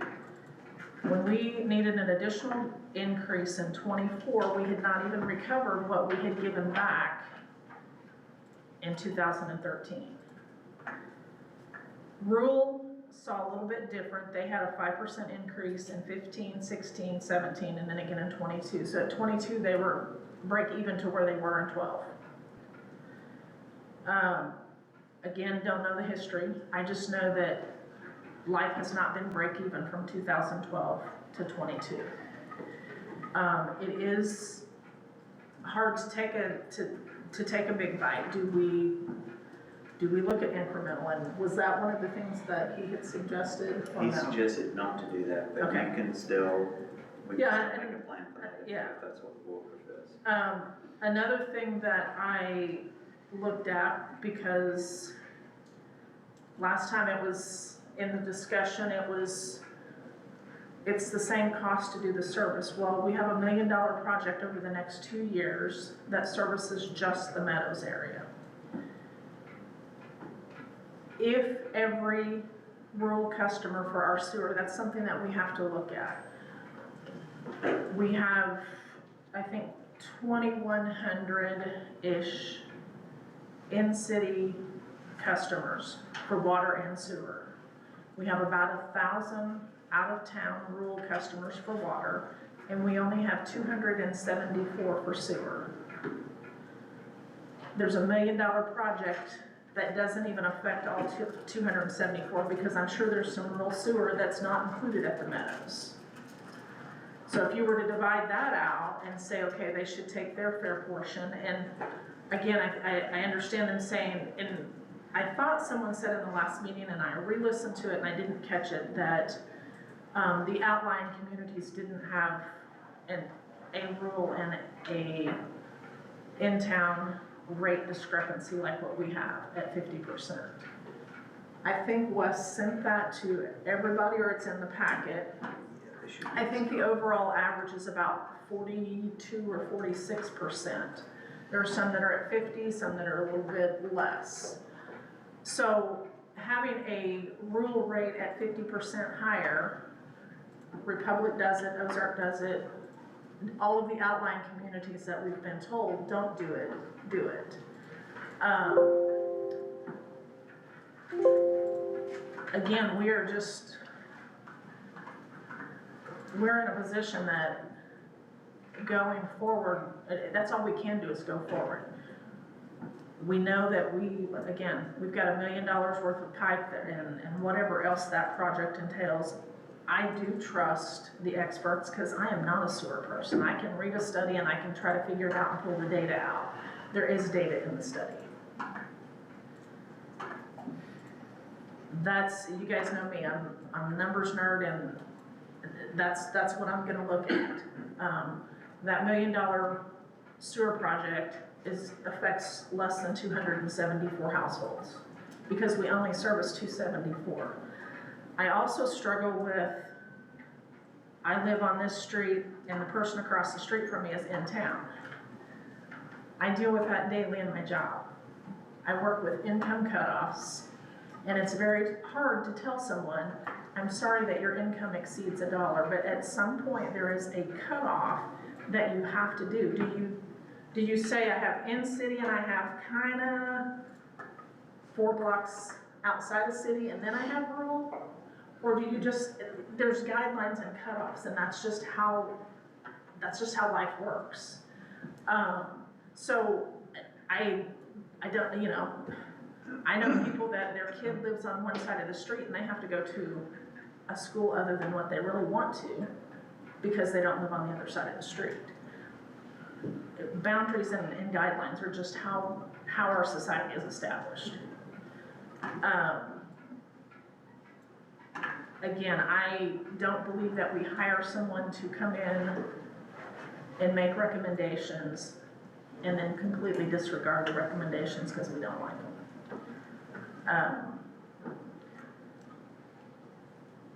I have said, and I don't know where that recommendation is at this point in time because it's on a tablet, not a piece of paper.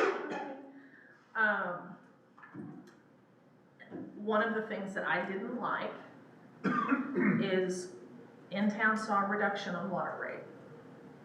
I sent that to Wes, that doesn't feel right, that we would have a little bit of a reduction in our water rate. And so I don't know if we look at just that aspect of it. That doesn't feel right to me, that we would have a reduction in water rate and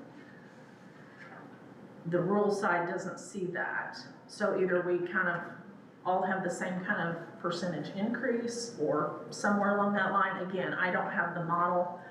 If I had his Excel spreadsheets, y'all know I would have played with them. This is the one I think you're looking at. Yes.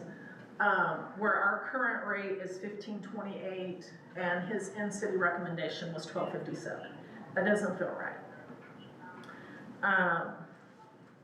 I don't know what the answer to that is. Again, this should have been done last year, earlier in the year. It was included in the budget, if I remember correctly. The increases were. I was against 2 increases. So I have said, I want the rate study. I don't want to vote on that until I have a rate study. But we have 12 years of price increase that we haven't really experienced that. Overall price increase has averaged 2.25% since 12 on the sewer side and 1.39 for sewer for the in-town. That's if you just took the averages of what has gone up from then to now. Again, we don't have the answers to the history, we weren't here.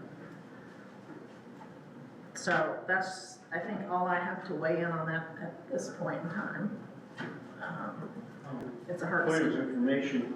Leslie, can you explain to me what the downfall is if we had the same sewer rates and the same water rates across the board? I think it was an option you put in here. It is an option. Yeah, it's one of the Yeah, but options. what's your take on that? I mean, to me, it's an option, but he's equated it up differently depending on which one you wanna go with. I don't really wanna lead you guys into a decision, but it's potentially a fair option as far as in town, out of town, that the community is saying they will be more supportive of, to have that flat rate. Essentially, you'd have one residential rate, period. You wouldn't have in town, out of town. It's not necessarily precedent, but I think, like maybe Angie had said, you know, you guys know the community. If a flat rate seems to be the most appropriate, he's provided us the mechanism to do that. I believe it's around 1426 minimum rate for. I think is what. Was it? Okay. That's on the water, Scott, that's not the just sewer. the water, right? We'd have to pay for one more model to get the sewer one done. Well, we don't need another model. I think we got plenty of models. Right. He just hasn't presented us. I'm stuck on the word community.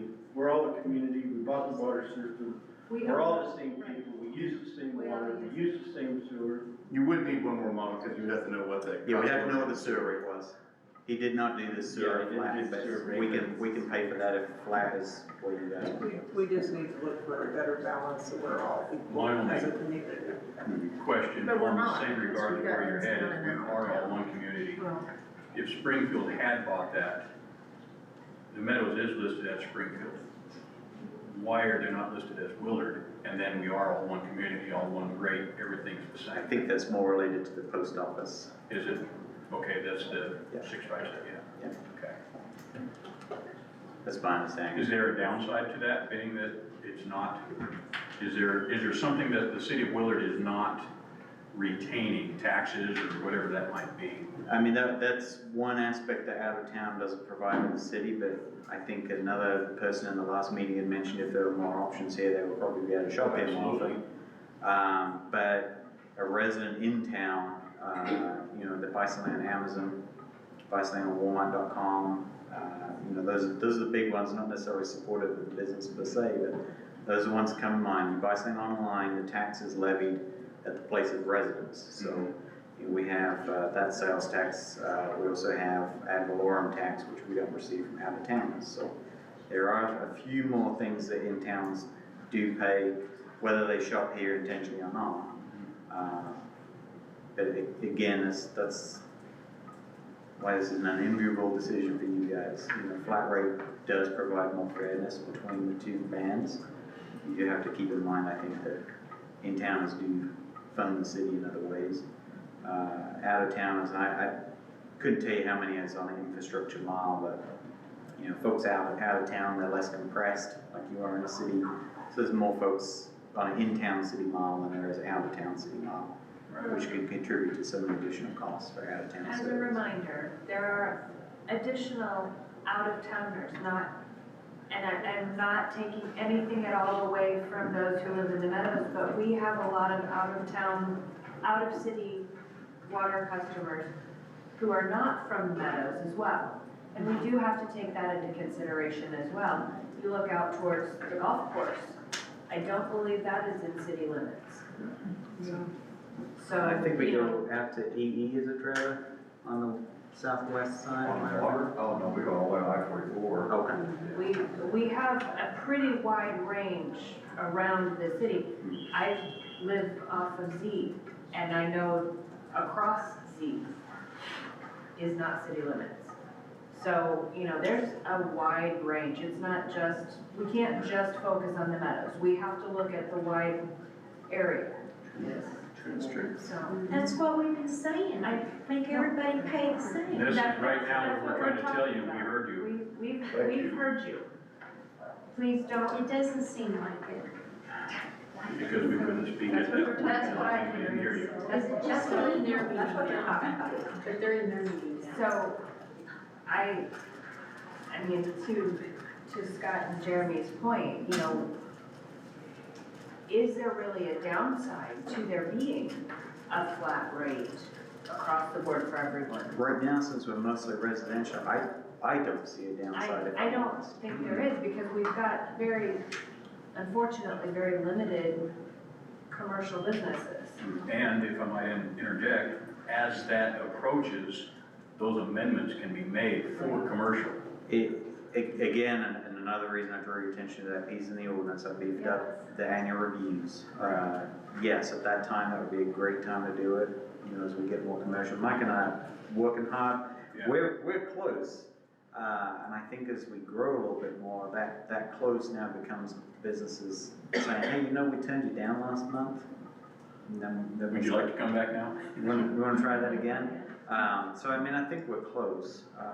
And in the previous community, I was in a much smaller community. We had enough large-scale customers that it could be balanced in what I would consider more fair. You have your high-use facilities kind of subsidizing the mom and pop, just trying to make it viable. And I think Kathy alluded to, you know, the incomes on the bottom end.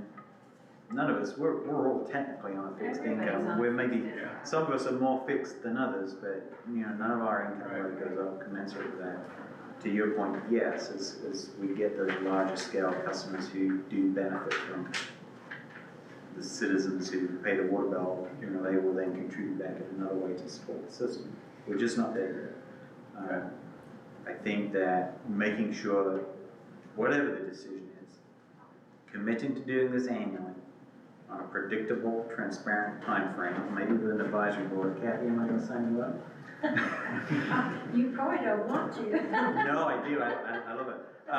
You'll learn that about me in time, but, you know, having that predictability at the very least, that, hey, January, if there's gonna be a rate increase, it's gonna happen here. They're gonna have the discussions around budget time in September. It helps feed that system, feed that oversight, feed that transparency. So I do hope that, you know, while this is a difficult discussion today, you'll realize it does become easier with time. Right. Thank you. And those changes. Very well answered. Yeah. Thank you.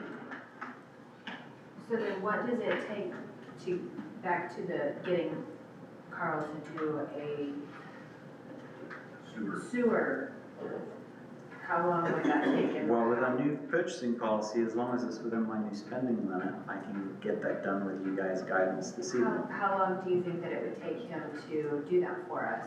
It took him about a week to do these ones, so hopefully just a couple of days. By our next meeting, we could have that, and then we could have everything. However, if the board was leaning towards making it equitable and even across the board, do we need to pay to have another study done? And whatever that number is, if we divide it amongst everybody, do we need to pay for another study? We do for the sewer. But we don't know what that number is. Yeah, we don't have the number for the sewer. Even if we're gonna cut it the same way? Yeah, it's gonna change the complexion of where that base point is. Right. I mean, we know I what we're gonna can have. cut through it, but I'd rather the analysts do it. That's what we've asked them to do, and that makes it a bit more supportable and I was just hoping for evidence resolution. Well, I mean, I see your point, Troy, we know we have to pass on the. And I'm not saying that's where you guys percentage. want to go, but I mean, No, if you wanted to go that way, it seems it doesn't matter if something's $20, we're gonna divide it evenly, or $4 and divide it evenly, but. Well, but they have to approve the actual rate. I think at this So point, if they're gonna if- pass it, then we have to know what that number is. If you guys direct me to get that additional model, I think, you know, like I said earlier, another month on this isn't gonna kill us. The towers could fall over tomorrow, but I doubt it. I very much doubt it. Having that extra time to get that extra model for the next meeting, I think is a smart decision. So if you're gonna do that, number 12 was our first reading, number 13 was the second reading, so we just need to table that to a date certain, whether it's next meeting or I mean, 2 meetings or. but, I mean, before we do that, we wanna make sure we're all on the same page, so we're not arguing back and forth, right? After having this new model, right? And there's no reason to have the new model if we're not all on the same page. Agreed. Correct? Well, the majority on the same page, doesn't have to be unanimous. Well, okay, true, because there have been times we're not all on the same page. Nate, will we have to have another hearing because it's going to affect 2,000 folks a different way? No, you've had your public hearing and then that just gives notice that the rate's gonna be changed and then it's up to you what to set it at. So they should have come and said their piece at the last meeting, or this meeting, where they can come and talk at, why am I at? You're echoing. They can come and talk at the citizens participation next time too, if somebody has an issue, just, I mean, like they did tonight, maybe, so, just like any normal citizens participation time. Okay, I found we need to put a robocall out if people want to hate us for it, but we can put it out. Do you guys think that would be useful if we do like a robocall? I couldn't hear you. Sorry, my voice is terrible. Like a robocall, if we did a robocall, would that be helpful or would that be more annoying?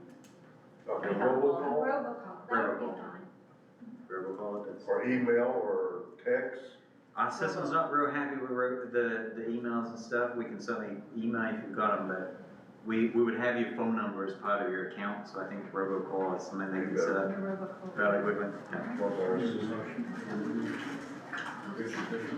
Yeah, we need some kind of motion, just to, if that's where you're going, why is it echoing? You just need a motion to table number 13 to whatever meeting you're gonna wanna move it to, so the next meeting, or 2 meetings from now, or depending on when you think it's gonna come back. I'll make a motion that we table, is it item 12 and 13? 13, just 13. Pending further study? Is that it? Pardon? The motion is to table 13 pending a To the next meeting. sewer table? Yes. To the adjourning meeting? Yes.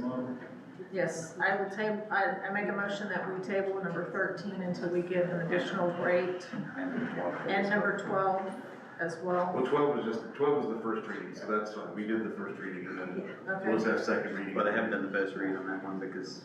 Yeah, Mayor read it. We're good the ordinance on that one? He read number 12. Okay. Right? Didn't he? Yeah, I read the head. Yeah, we're good. Okay, I got you.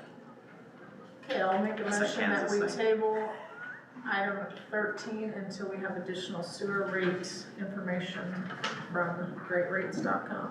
And I will second that. Okay, we have first and the second. Alderman Billiard? Yes. Alderman Hills? Yes. Alderman King? Yes. Alderman Lancaster? Yes. Alderman Swatas? Yes. And Alderman Wilson? Yes. Thank you. So we're gonna do, we're about 13, all right, moving on to 14. An ordinance revising and replacing section 400.200 of the city code. Who gets this one? Mike? So we have a lot of housekeeping, in the codes. So this is just the first of it. If you remember, earlier this year, the school came out and they put the addition on the school and they wanted to revise their signs, but our codes wouldn't allow a revision of the signs because, the school district's in an R1 zone, which is a residential zone, and normally in residential zones, you don't have big, large signs. So we denied them. And it wasn't a very happy process. So what we determined is we either need to follow our code or we need to fix our code. And what we're doing is we're fixing our code. Because the school districts will always be in a residential zone. They'll always be in a residential neighborhood. We're gonna allow them to put signs in an R1 zone. And also, if the signs are over a certain size, they can apply for a variance. But our variance code is very regulated. So if you don't meet one of the 5 criteria, the Board of Adjustments will not grant you a variance. So a sign was not on that criteria. So that's what this ordinance is doing, is adding a sign in an R1 zone for schools, defining it's reasonable for the application. Then they would be able to receive a variance for that. So, You know I want the state champion banners as a variant, right? So, every time we get state champion, in whatever sport, we get big signs, right? You can pass an ordinance that has to be Yeah, on just- all the water. Just, I like that even better. can't we just write state champ, just put a check mark instead? Not there yet, but we'll get Check you. mark. So, Two for baseball. so the first one is, this ordinance is revising the variances. Adding sign requirements for an R1 zone for schools and allowing them where applicable and proper, that they can adjust those, signs. So that's basically all this is, just a little bit of housekeeping. We love our schools. Alright, need a motion. Make a motion revising and replacing section 400.200 of the city code. Second. Okay, we have a first and a second. Alderman Billiard? Yes. Alderman Hill? Yes. Alderman King? Yes. Alderman Lancaster? Yes. Alderman Swatosh? Yes. And Alderman Wilson? Yes. Thank you. Alright, item 15, an ordinance revising and replacing section 400.470 of the city code. You guys are gonna get very sick of hearing from me. So like I said, this is just general housekeeping. In the prior community that I worked in, and we're starting to see it here in Springfield, is, you're starting to get a lot of car washes, and they're monthly. Have you noticed this? Yeah, you've noticed that, and I have nothing against car washes, okay, I just wanna put that up in front right now, I have nothing against car washes. In fact, if you see my vehicle, I could probably use a subscription. But what we have is we had car washes in our C2 zone, which is our commercial zone, which is the prime commercial, for retail, for restaurants, for different things like that. So what we were proposing to do is, we support car washes. This isn't a slide on car washes, we wanna put the car washes in the proper zone. So we're sliding the car washes from the C2 to the M1. Still allow car washes, if you wanna come put a car wash in, please, I'll be the first person to subscribe, because I do need that. But we're just changing the zoning on it. So it's no longer in the C2 zone, it will be in the M1 zone. Does that affect anybody that's currently operating? It does not affect anybody that's currently wanting to put a car wash in or operating Can currently. we get one of those in here? Because I would love to have the subscription here. Okay, so it's either a car wash or Chick-fil-A, you tell me. Ooh, can we get like a drive-through? You've been outvoted, sorry. So, Car wash the car wash with coffee and Chick-fil-A. Casey, you made a motion? I'll make the motion to revise section 400.470 of the city code. Second. Okay, we have a first and a second. Alderman Billiard? Yes. Alderman Hill? Yes. Alderman King? Yes. Alderman Lancaster? Yes. Alderman Swatosh? Yes. And Alderman Wilson? Yeah. Thank you. Alright, item number 16, an ordinance revising and replacing section 400.480 of the city code. Mayor, are we done with water and sewer for the night? Yes, unless something were to come up in under old business or unfinished business. Okay. I'm hoping some of them hanging in there for my plug. Okay. I would love to have you all. but then It's very educational for everyone to see. Thank you. Well, we're working on it. You're trying.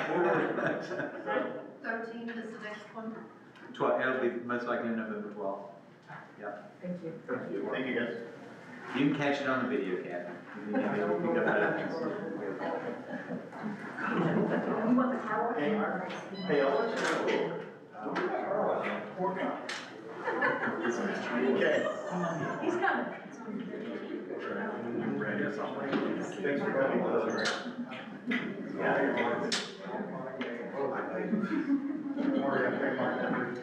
Alright, I read it, I believe 16, Mike? Are we at 400, 480? Yes, sir. Okay.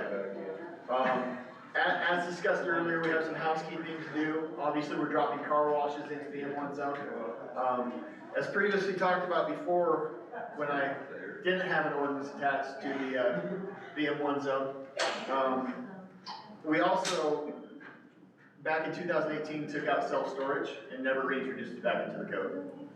We had no provision for self-storage or anything like that, and that's what we're proposing here, is to add self-storage back into the code in the M1 zone. So if people wanted to add self-storage to Willard, there would be a method to do that. So, We'll make an ordinance to revise and replace section 400.480 of the city code. I'll second. We have a first and a second. Alderman Villiers? Yes. Alderman Hill? Yes. Alderman Keane? Yes. Alderman Lancaster? Yes. Alderman Spottosh? No. And Alderman Wilson? Yes. Thank you.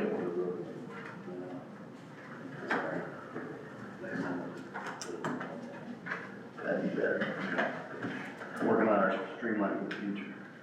Do we need to use them Scott? Well, not on a no, only on an abstention. The abstain, that's right, I didn't catch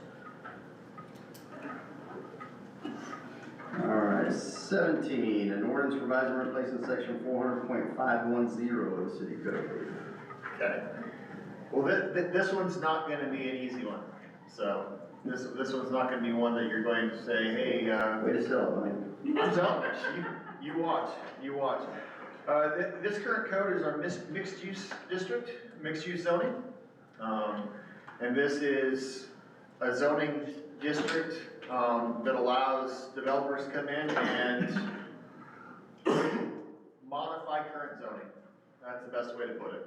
A developer can come in and if he meets the criteria for bonus density, he can go from, currently our zoning is 3 houses per acre is our smallest zoning. He can actually go to 6.2 homes per acre, but there are specific criteria he has to meet. Can I ask, how do you have 6.2 houses. 6.2? 6.2 homes per acre. So for every 5 acres, you get an extra house. 6.2 divided by 5,280 square feet. Thanks, Jerry. And that's the lot size. You use math. I'm not good with math either. And I just pulled that 5,280 Well, you're correct. out of the air just like that. Yeah, Essentially, every 5 acres gives you another house. okay. So, That makes sense, okay. so this is to introduce you to the mixed use ordinance. Please feel free to go through it. I'm gonna take some time and briefly go over the highlights of this. This is a mixed use for all zones. So you could take this and you could rezone a commercial property that is 7,000 square feet or larger, and you could do mixed use on it. I could put office buildings on the bottom and I can go a 4-story apartment complex on top of it. You know, mixed use was the design of most old downtowns. They had the store frontage on the bottom with the patios and everything like that, and they had different uses for the other stories. So the challenge of putting this together is I had to make it work for everything. So if we encourage mixed use, a lot of our problems with traffic and congestion and different things like that are because things are so far away. You know, if I was single and you know, able, I would love to be living in an apartment above a pizzeria. I probably wouldn't be the same way I am now, but I would love the convenience of being close to Not gonna hit amenities. it in 2 years, it's wonderful. But when you say they can change the zoning, I mean, obviously that's not gonna be arbitrary, but they have to go through P and Z and then to us? Let's talk or about is that. it automatic and arbitrary? Let's- They say, I meet the definition, I'm gonna do this, and this, and they get to do it? I mean, that's a great question. I mean, are any of you guys concerned when I said they can change the zoning rules and they can write their own ticket? Does that concern anybody? Definitely raised my eyebrows a little. Yes. Good, at least I got you, I mean, you'll have some good night reading then, okay? So, what that is the development goals is to develop a project in conformance with our conceptual plan, you know, so, I don't see any 60-story high-rises coming into Willard. You know, that's just not where we're at this time. So we have a conceptual plan that has been adopted, and the planning commission knows all about that. The thing with a mixed use, so if somebody came in and say I bought 150 acres, and I was gonna put in a mixed use development, by my statute, I could come in and say, you know what, I'm gonna have a grocery store here, we're gonna have, you know, a convenience store in the corner, a gas station, we're gonna have some duplexes, some townhomes, we're gonna have some commercial with apartments over the top, we're gonna have a town square, some parks and everything like that. Wait, couple things I want you to know about this. When they're starting this out, 40% automatically of the development will be open space. Okay, so they're not coming in and they're not stacking houses, they're not stacking double the zoning on all the acreage. Okay, in order to qualify for this, they have to show that 40% of that property will be in open space, trails, parks, and amenities. Number one, okay? And how they get there is the bonus density plan. All of this stuff, so if I bought 150 acres, number one, there would be a staff developer meeting where the staff, parks, public works, planning and zoning, and our utility providers. So we'd have Spire, we'd have Liberty, we'd have Mediacom, AT&T.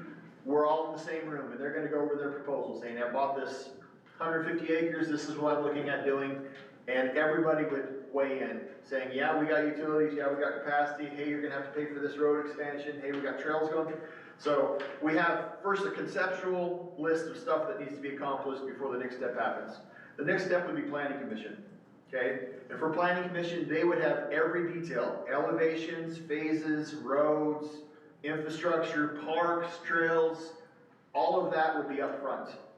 So they're gonna be spending tens of thousands of dollars on engineering, so the planning commission can see that development in detail.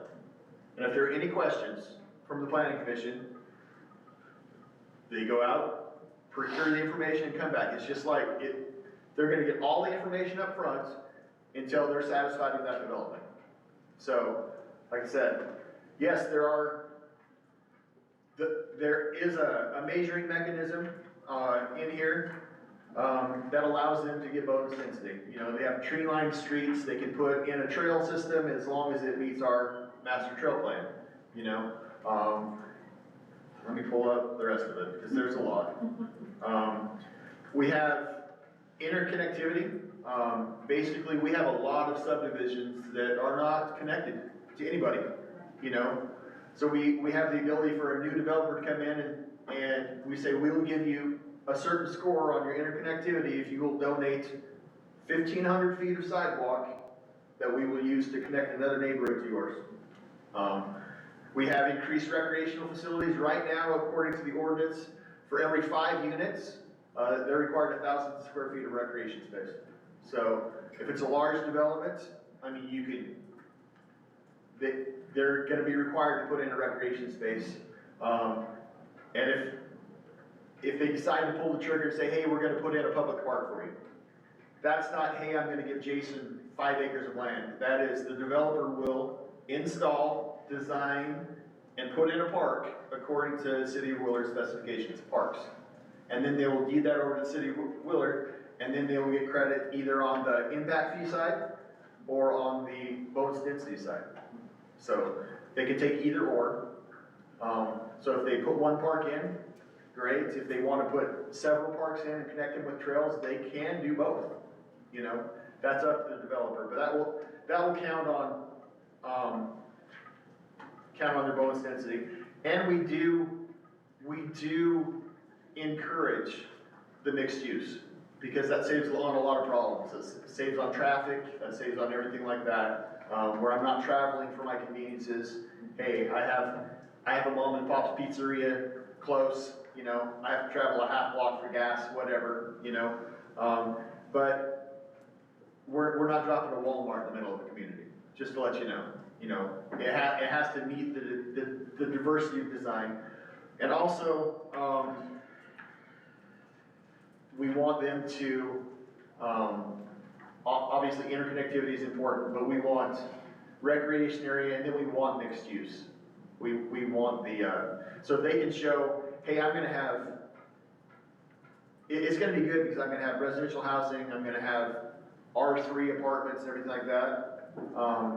But if they can come in and they can show, hey, I'm gonna have a commercial center with offices, and then I'm gonna have residential housing above that, And this is all due to scope, you know, the planning commission is not gonna approve a 1,000-unit apartment complex in a residential neighborhood. It's just not gonna happen, you know? Usually we use those buffers for commercial and different things like that, working your way out towards the residential neighborhoods. So, but they will get credit for that, and they will be scored. And the scoring matters to developers, and I'm gonna cut this short, I'm gonna let you guys take a look at this ordinance, but on the other side of things. So the developer's gonna come in, he's gonna present all this, he's gonna say, hey, I'm gonna put all this stuff in for the city, we're gonna get trails, we're gonna get parks, we're gonna get tree-lined streets. But then on the back end, what the city's gonna do for them is, they're gonna become a preferred developer. And what that means for them is, we expedite their plan review. They come in and say, hey, for phase 1, we're gonna be doing these 6 plans, and we'll go through and we'll do plan review in advance, we'll get all the corrections taken care of. So instead of coming in and saying, hey, I want 5 houses, they're gonna say, hey, we're doing these 5 houses, we're like, okay, this is your total, you meet setbacks, everything like that's fine, go. Instead of spending a weekend, us re-reviewing everything, that will be done in advance. Another thing we're gonna do for them is if they're a preferred contractor, they're gonna get inspection times at a block rate. So instead of calling in and saying, hey, I need 15 inspections here, the inspector's gonna roll out at 9 o'clock in the morning and say, okay, I'm here to do your inspections, what do we got?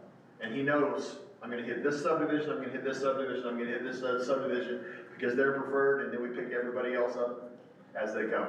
Nate, legally, we have no issues with that? I don't think so. I mean, it's similar to what other mixed uses are doing. As far as the preferred customer status? I mean, I think you can give that right to kind of anybody that, I mean, it's not, you're not charging less, right? It's just whether you're gonna do the inspection sooner. No, we're not charging anything for the service.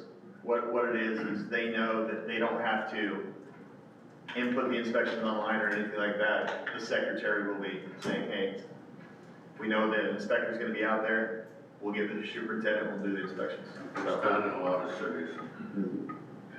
So, It streamlines everything. and Inspectors I not just running get out there. pushback from someone saying, well, I'm not preferred, how come, you know, David gets special treatment and I don't, I build houses. David has 32 inspections that can be done today with one trip. Yeah, I'm just thinking from the other side, and, because that's the other side I usually hear about. Do we have anything currently lurking on the books for any of this right now? we Or have are we several just developers trying right now that would love to take the mixed use and use it in their development. I have a meeting next week with one that looks very promising. They're gonna have a sewer. That's one of the things we're gonna be talking about, so. We may have a cunning plan, watch this space. We may have some more information on that later, so. So P&Z was on board with this? P&Z has spent a lot of time, and if you know the people in P&Z, this was a very painful ordinance. Ask David. Yeah. Okay, so they've been over it, they're on board. They're on board.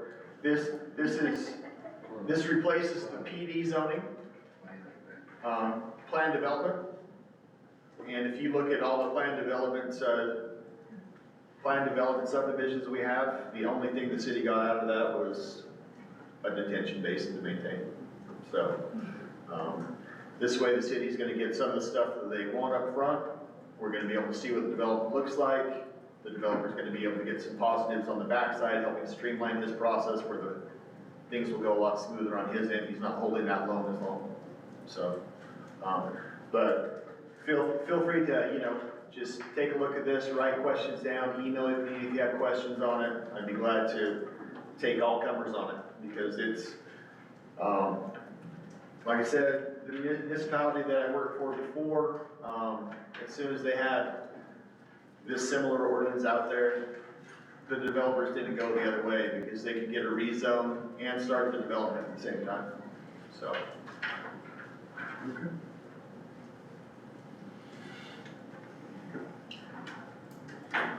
Do we need a motion on it? We can just bring it to the next meeting. I can just add it back onto the agenda. Or we can approve it as they want to. Good. Oh, they could. Ooh, they could. This is only first reading, right? Yeah. That's for that next time. On which one? 17. Item 17. Yeah, I think these are all first readings, I think. Yeah, they are. Put it on there, see if it's first or second. It says at the end, read twice, pass on, read twice, and passed on, okay, the second. Some of them said October 28th. Second read is dated the 12th. I guarantee this is the first read since it passed planning commission last month. Okay. All right, so move to 18 then. An ordinance revising and replacing section 400.890 of the city code. Okay, like I talked to you before, this is the R1 zoning. In conjunction with the variance, we've added signage for schools to include wall signs, illuminated signs, and pedestal signs not exceeding 40 feet. Like I said, it's just to add school signage on there so we don't have problems in the future. Instead of, you know, not letting them do it, we changed the code, seeing that there is a need for school signage. I'll make a motion to approve the ordinance revising and replacing section 400.890. Second. Have a first and a second, Alderman Miller. Yes. Alderman Hill. Yes. Alderman King. Yes. Alderman Lancaster. Yes. Alderman Swatash. Yes. And Alderman Wilson. Yes. Thank you. All right, item 19, an ordinance revising and replacing section 705.090 of the city code. So the next two is you guys, as the board previously approved capacity fees. This is just revising these two sections, the water and the sewer sections, showing those capacity fee tables in the sewer section. So people aren't digging around saying, hey, what are my fees? They already have the fees listed for the connection fees. I decided to drop the capacity fees in there also so they didn't have to go through and find those, dig through the code and try to find those in the capacity section. The capacity section is also mentioned in here, so if they want to find all the regulations on it, it'll be linked to it, but this is where the tables were for everything. I thought we could just add a table, adjust the code a little bit to reflect that. These have already been approved. It's not a fee increase or anything like that. It's just we're adjusting the code a little bit, revising. Make a motion revising and replacing section 705.090 of the city code. Second. Okay, we have a first and a second. Alderman Miller. Yes. Alderman Hill. Yes. Alderman King. Yes. Alderman Lancaster. Yes. Alderman Swatash. Yes. And Alderman Wilson. Yes. Thank you. All right, skipping 20, moving to 21, an ordinance revising and replacing section 710.475 of the city code.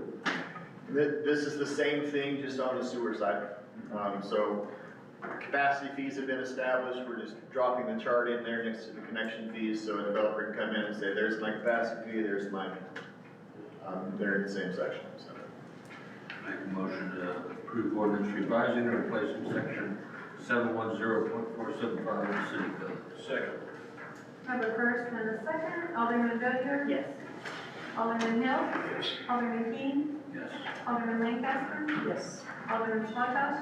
Yes. And Alderman Wilson. Yes. Thank you. All right, item number 22, sanitary sewer project status. That's a hard act to follow. Well, it's an act, all right. On the 94 lift station force main, Alderman Martin's now estimating about 30 days to complete plans and specifications. So this is a good thing, it's getting wrapped up. They're about halfway through their permit applications, the DNR, Environmental Resources of Greene County, and the U.S. Army Corps of Engineers. And we're preparing our semi-annual report to the EPA, updating milestones with regards to the federal air marshal. The Meadows, construction permits been sent to DNR. All the surveying's complete. We've made application to the Army Corps, to Greene County Environmental. We still have a written commitment from the city of Springfield to be finalized, that is a formality. Easement descriptions are basically complete, so we'll start looking at negotiating easements here in the next couple of weeks for that line. And, we've got a little issue with the Army Corps of Engineers, the U.S. Fish and Wildlife Service, endangered wildlife of a cave fish. So we're ferreting out the endangered habitat of a cave fish. Where is this cave fish at? Well, apparently they're in what you would call dry stream beds in the gravel, where water is present, but it's below the surface of the alluvial fill of the gravel. Now, we're fairly confident this won't be an issue. We've just got to jump through some hula hoops here to make this happen. Can we get a demonstration of the hula hoop jumping that you're doing? I do want to see this. Yeah. We wanna see you do a hula hoop, Steve. I think we got the butterfly issue settled, but that was another. That's fantastic news. So things are moving along pretty good, and, we got approval of construction permits from DNR on the Meadows system.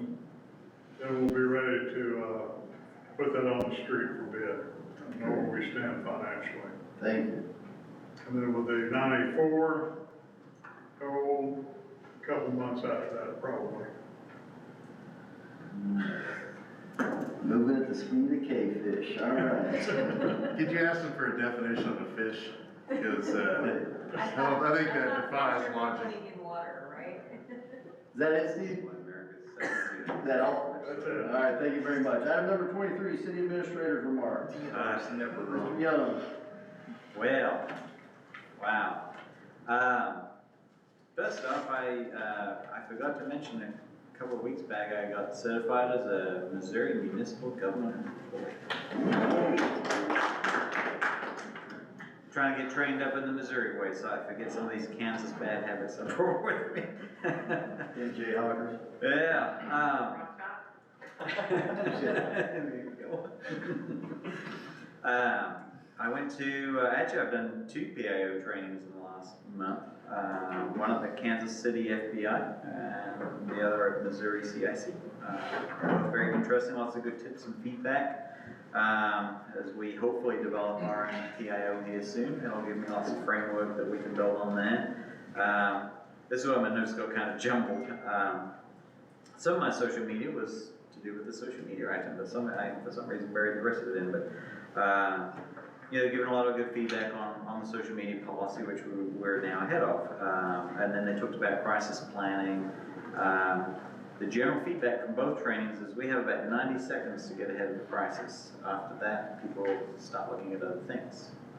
And sometimes that is where misinformation can creep in. You know, for some people, misinformation has leaves a sour taste in their mouth.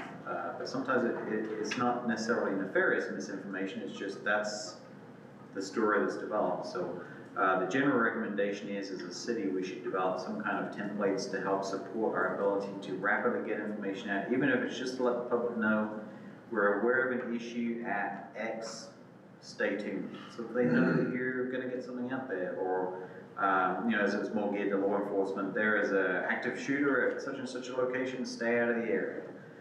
Just to kind of get the word out so they know that you're looking, and then over time, news companies start to catch up on this Twitter information or wherever you're using, and they can use it to broadcast your message further afield. So some great tips. We'll start working on some of those. The Water Advisory Board. Kathy is going to be my first member. No, sorry. See, I gave you a plug. I'm not trying to give you a hard time, I swear. I didn't. I just want you to know that this was your idea. So the City of Columbia has this advisory board. It is as it sounds. It's an advisory board. Just their purpose is regulatory oversight and to provide input to the board directly. They have a 5-member board with a chair. It follows all the same sunshine rules and meeting requirements that any other board would have. But their sole purpose is obviously water focused. In Columbia, it's all the utilities, they have electric as well. But I thought if it was something the board wanted to explore, and certainly the community, if that's something they want to entertain, you know, we know filling board seats is sometimes tricky. But it seems like it's a functional thing they've done for quite a while up there in Columbia, and it just gives that additional oversight, that additional input, and in some of our rural customers' case, maybe an additional voice as well. Well, I think it makes sense, especially in our circumstance, in our unique circumstance, because those people should have some kind of representation. So I think it makes sense, and that way it alleviates a lot of communication issues, input issues, and ownership issues. Yep. So I think that's a grand idea, and that'd be a great thing to move forward with. Yeah, I'll start to explore that in better detail, and I'll give you guys some updates as I get there. I don't think it'd take much to set up, other than ultimately finding people Getting people to volunteer for it's going to be the hard part. Yeah, I think in our case, I mean, we have approximately 2/3 of our customers in town, 1/3 out of town. So I think whatever board makeup should probably be reflective of the community constituents, and then we can kind of go from there. But we'll work on that. Are you wanting? Thank you. Can I bug you for info for out of towners? You can. Thank you, ma'am. And thank you for. I told you it's worth you sticking around. Wes, Thanks for appearing appearing. from the board to sit on that as well. Really, we can do it the other any way that you want. We might see if there's a lot of interest to join, and certainly other boards that I've seen, sometimes there is a member of the elected body just sits there in an advisory role or an absorption role, so we can just figure out the mechanics as we go. I think in this case, it would probably help the board feel like they're being listened to if they didn't have a connection, possibly, but I can certainly have those conversations with them as we form things up. Done that one. Oh, Veterans Day is our next board meeting. I think precedent usually we shift it to the 12th, so just officially, are we okay with shifting it to the 12th? Everybody else is good. I believe so. We kind of took the liberty of putting that date on some of the things, but that's kind of, just want to get it official. Moving it to Tuesday the 12th? Yeah, same time, same place. And then I keep meaning to do this, and since it's long, I decided to punt, but I want you to know I have generated some summaries on the community surveys we did a while back, so I'll email those to you guys, and we can discuss more next time. I think the feedback was good. I would have liked more, but as far as community surveys go, we had a great response. Great, thank you for the plug. Thank you, Kyle. And then the last things I wanted to do was show you our website.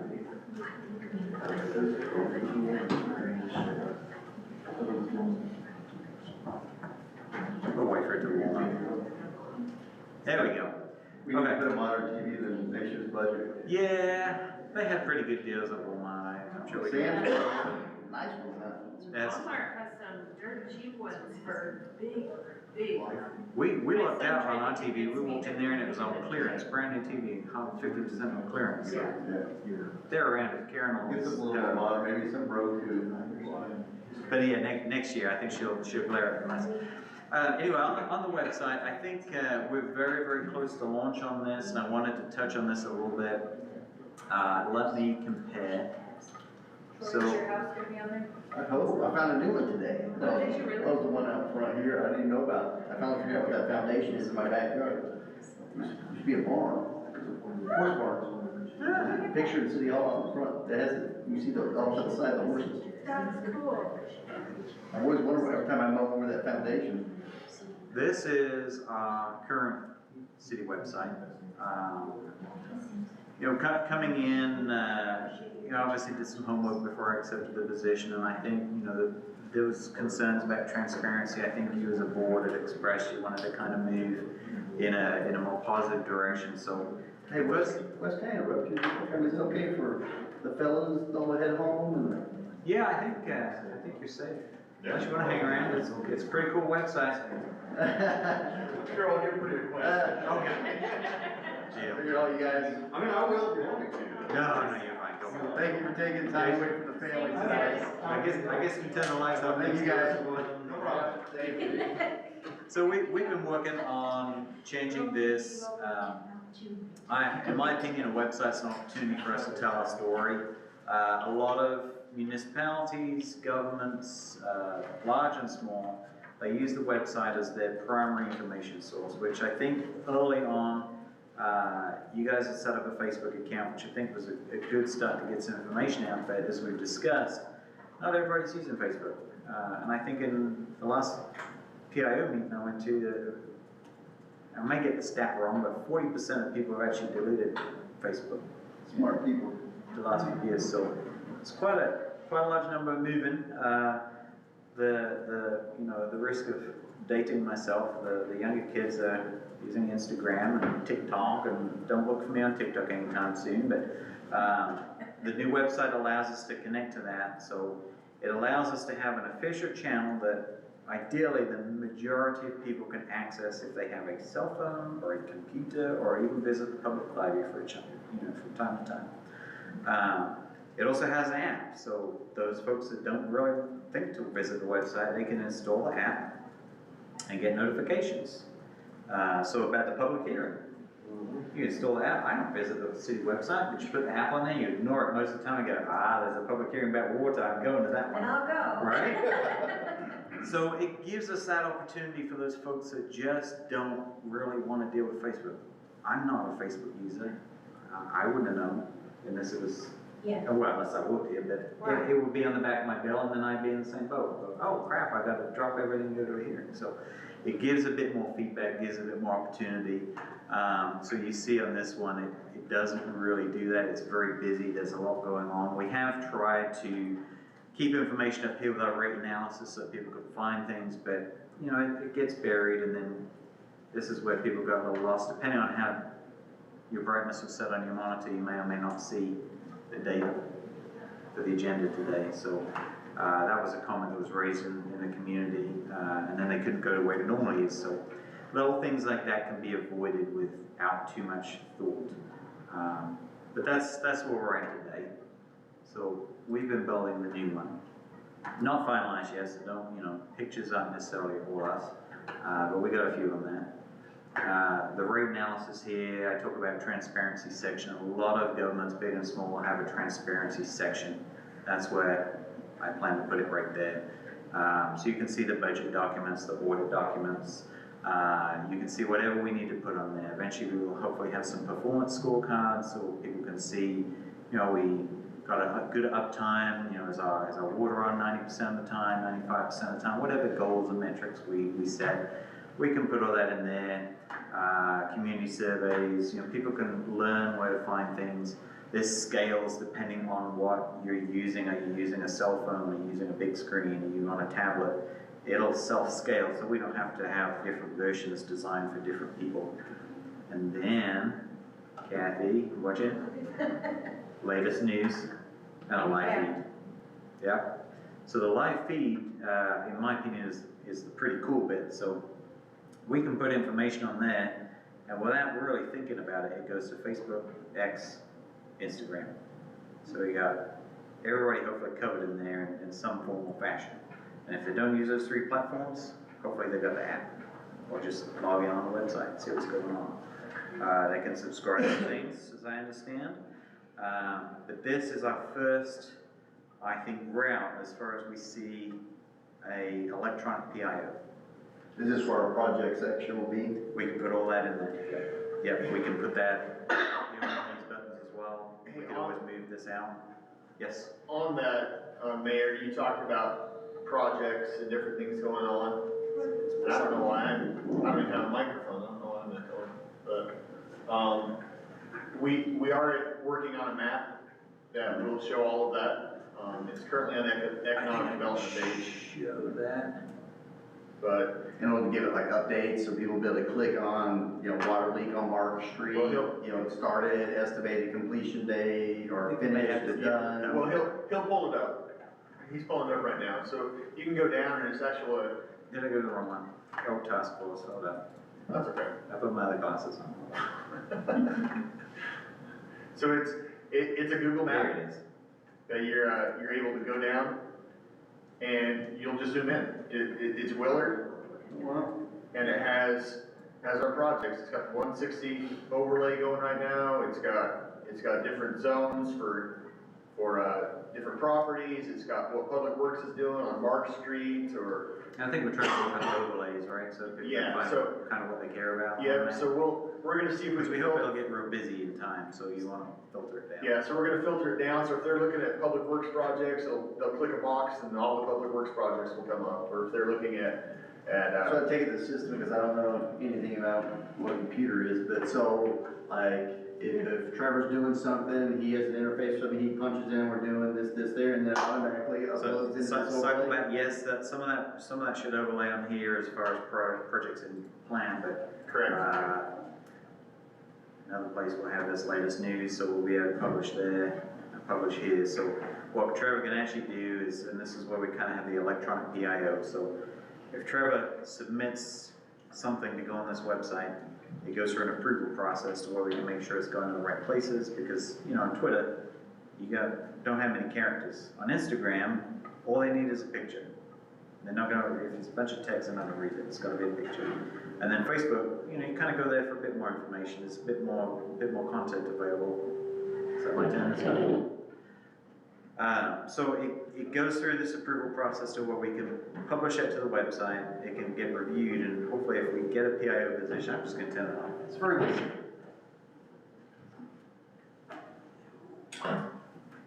Doing so well, too. So if we get a PIO position, I mean, essentially they would go through and make sure it's a consistent message.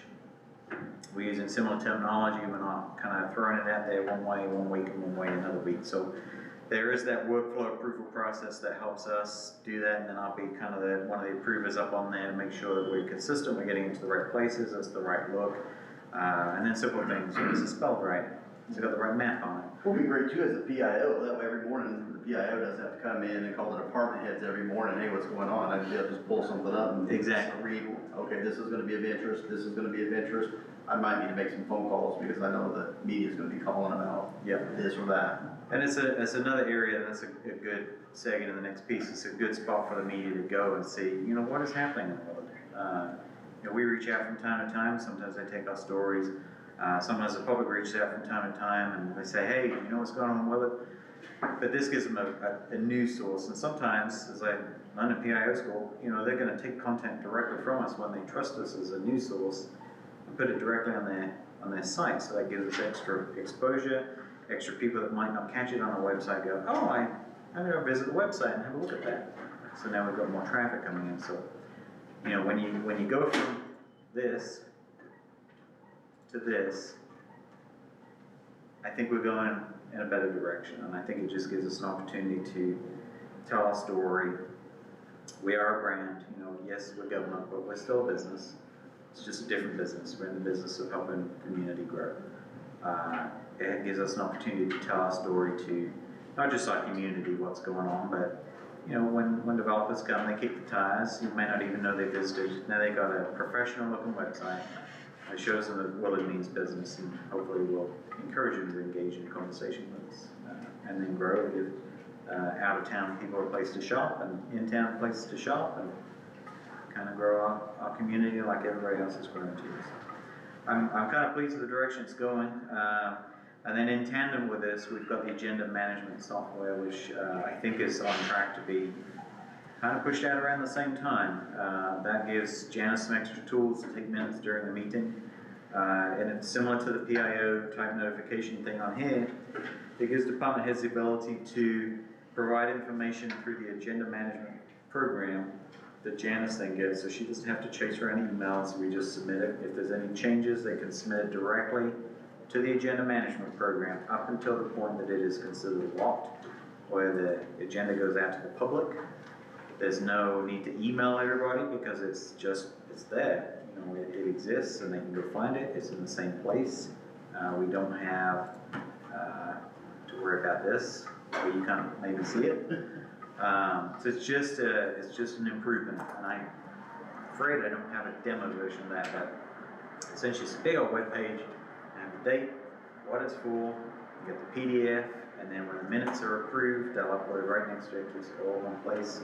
From Janice's perspective, she can take minutes right into the interface, so it keeps it all nice and tidy for her. She can record your votes directly in there, so there's no tracking this, that, and the other. It's all self-contained. So I think, we're making a bit of a leap forward on this in a way that I think is helpful. They've backed up, I think they went back 10 years, didn't they, for our notes and agendas, so it'll be a pretty consistent, cohesive place that everybody can just go.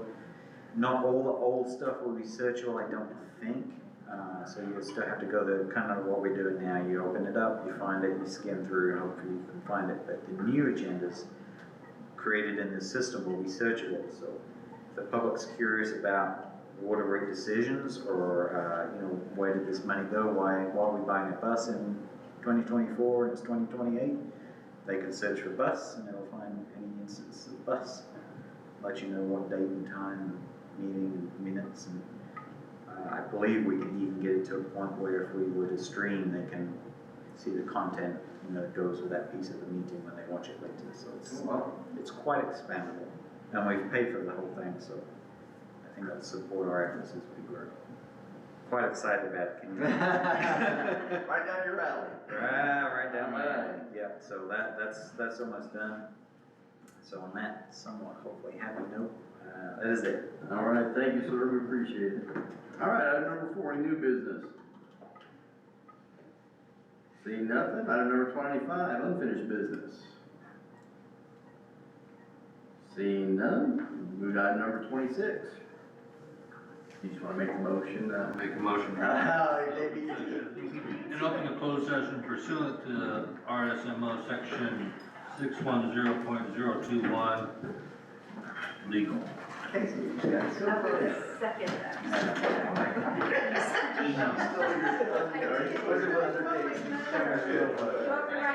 Yeah, we need a vote.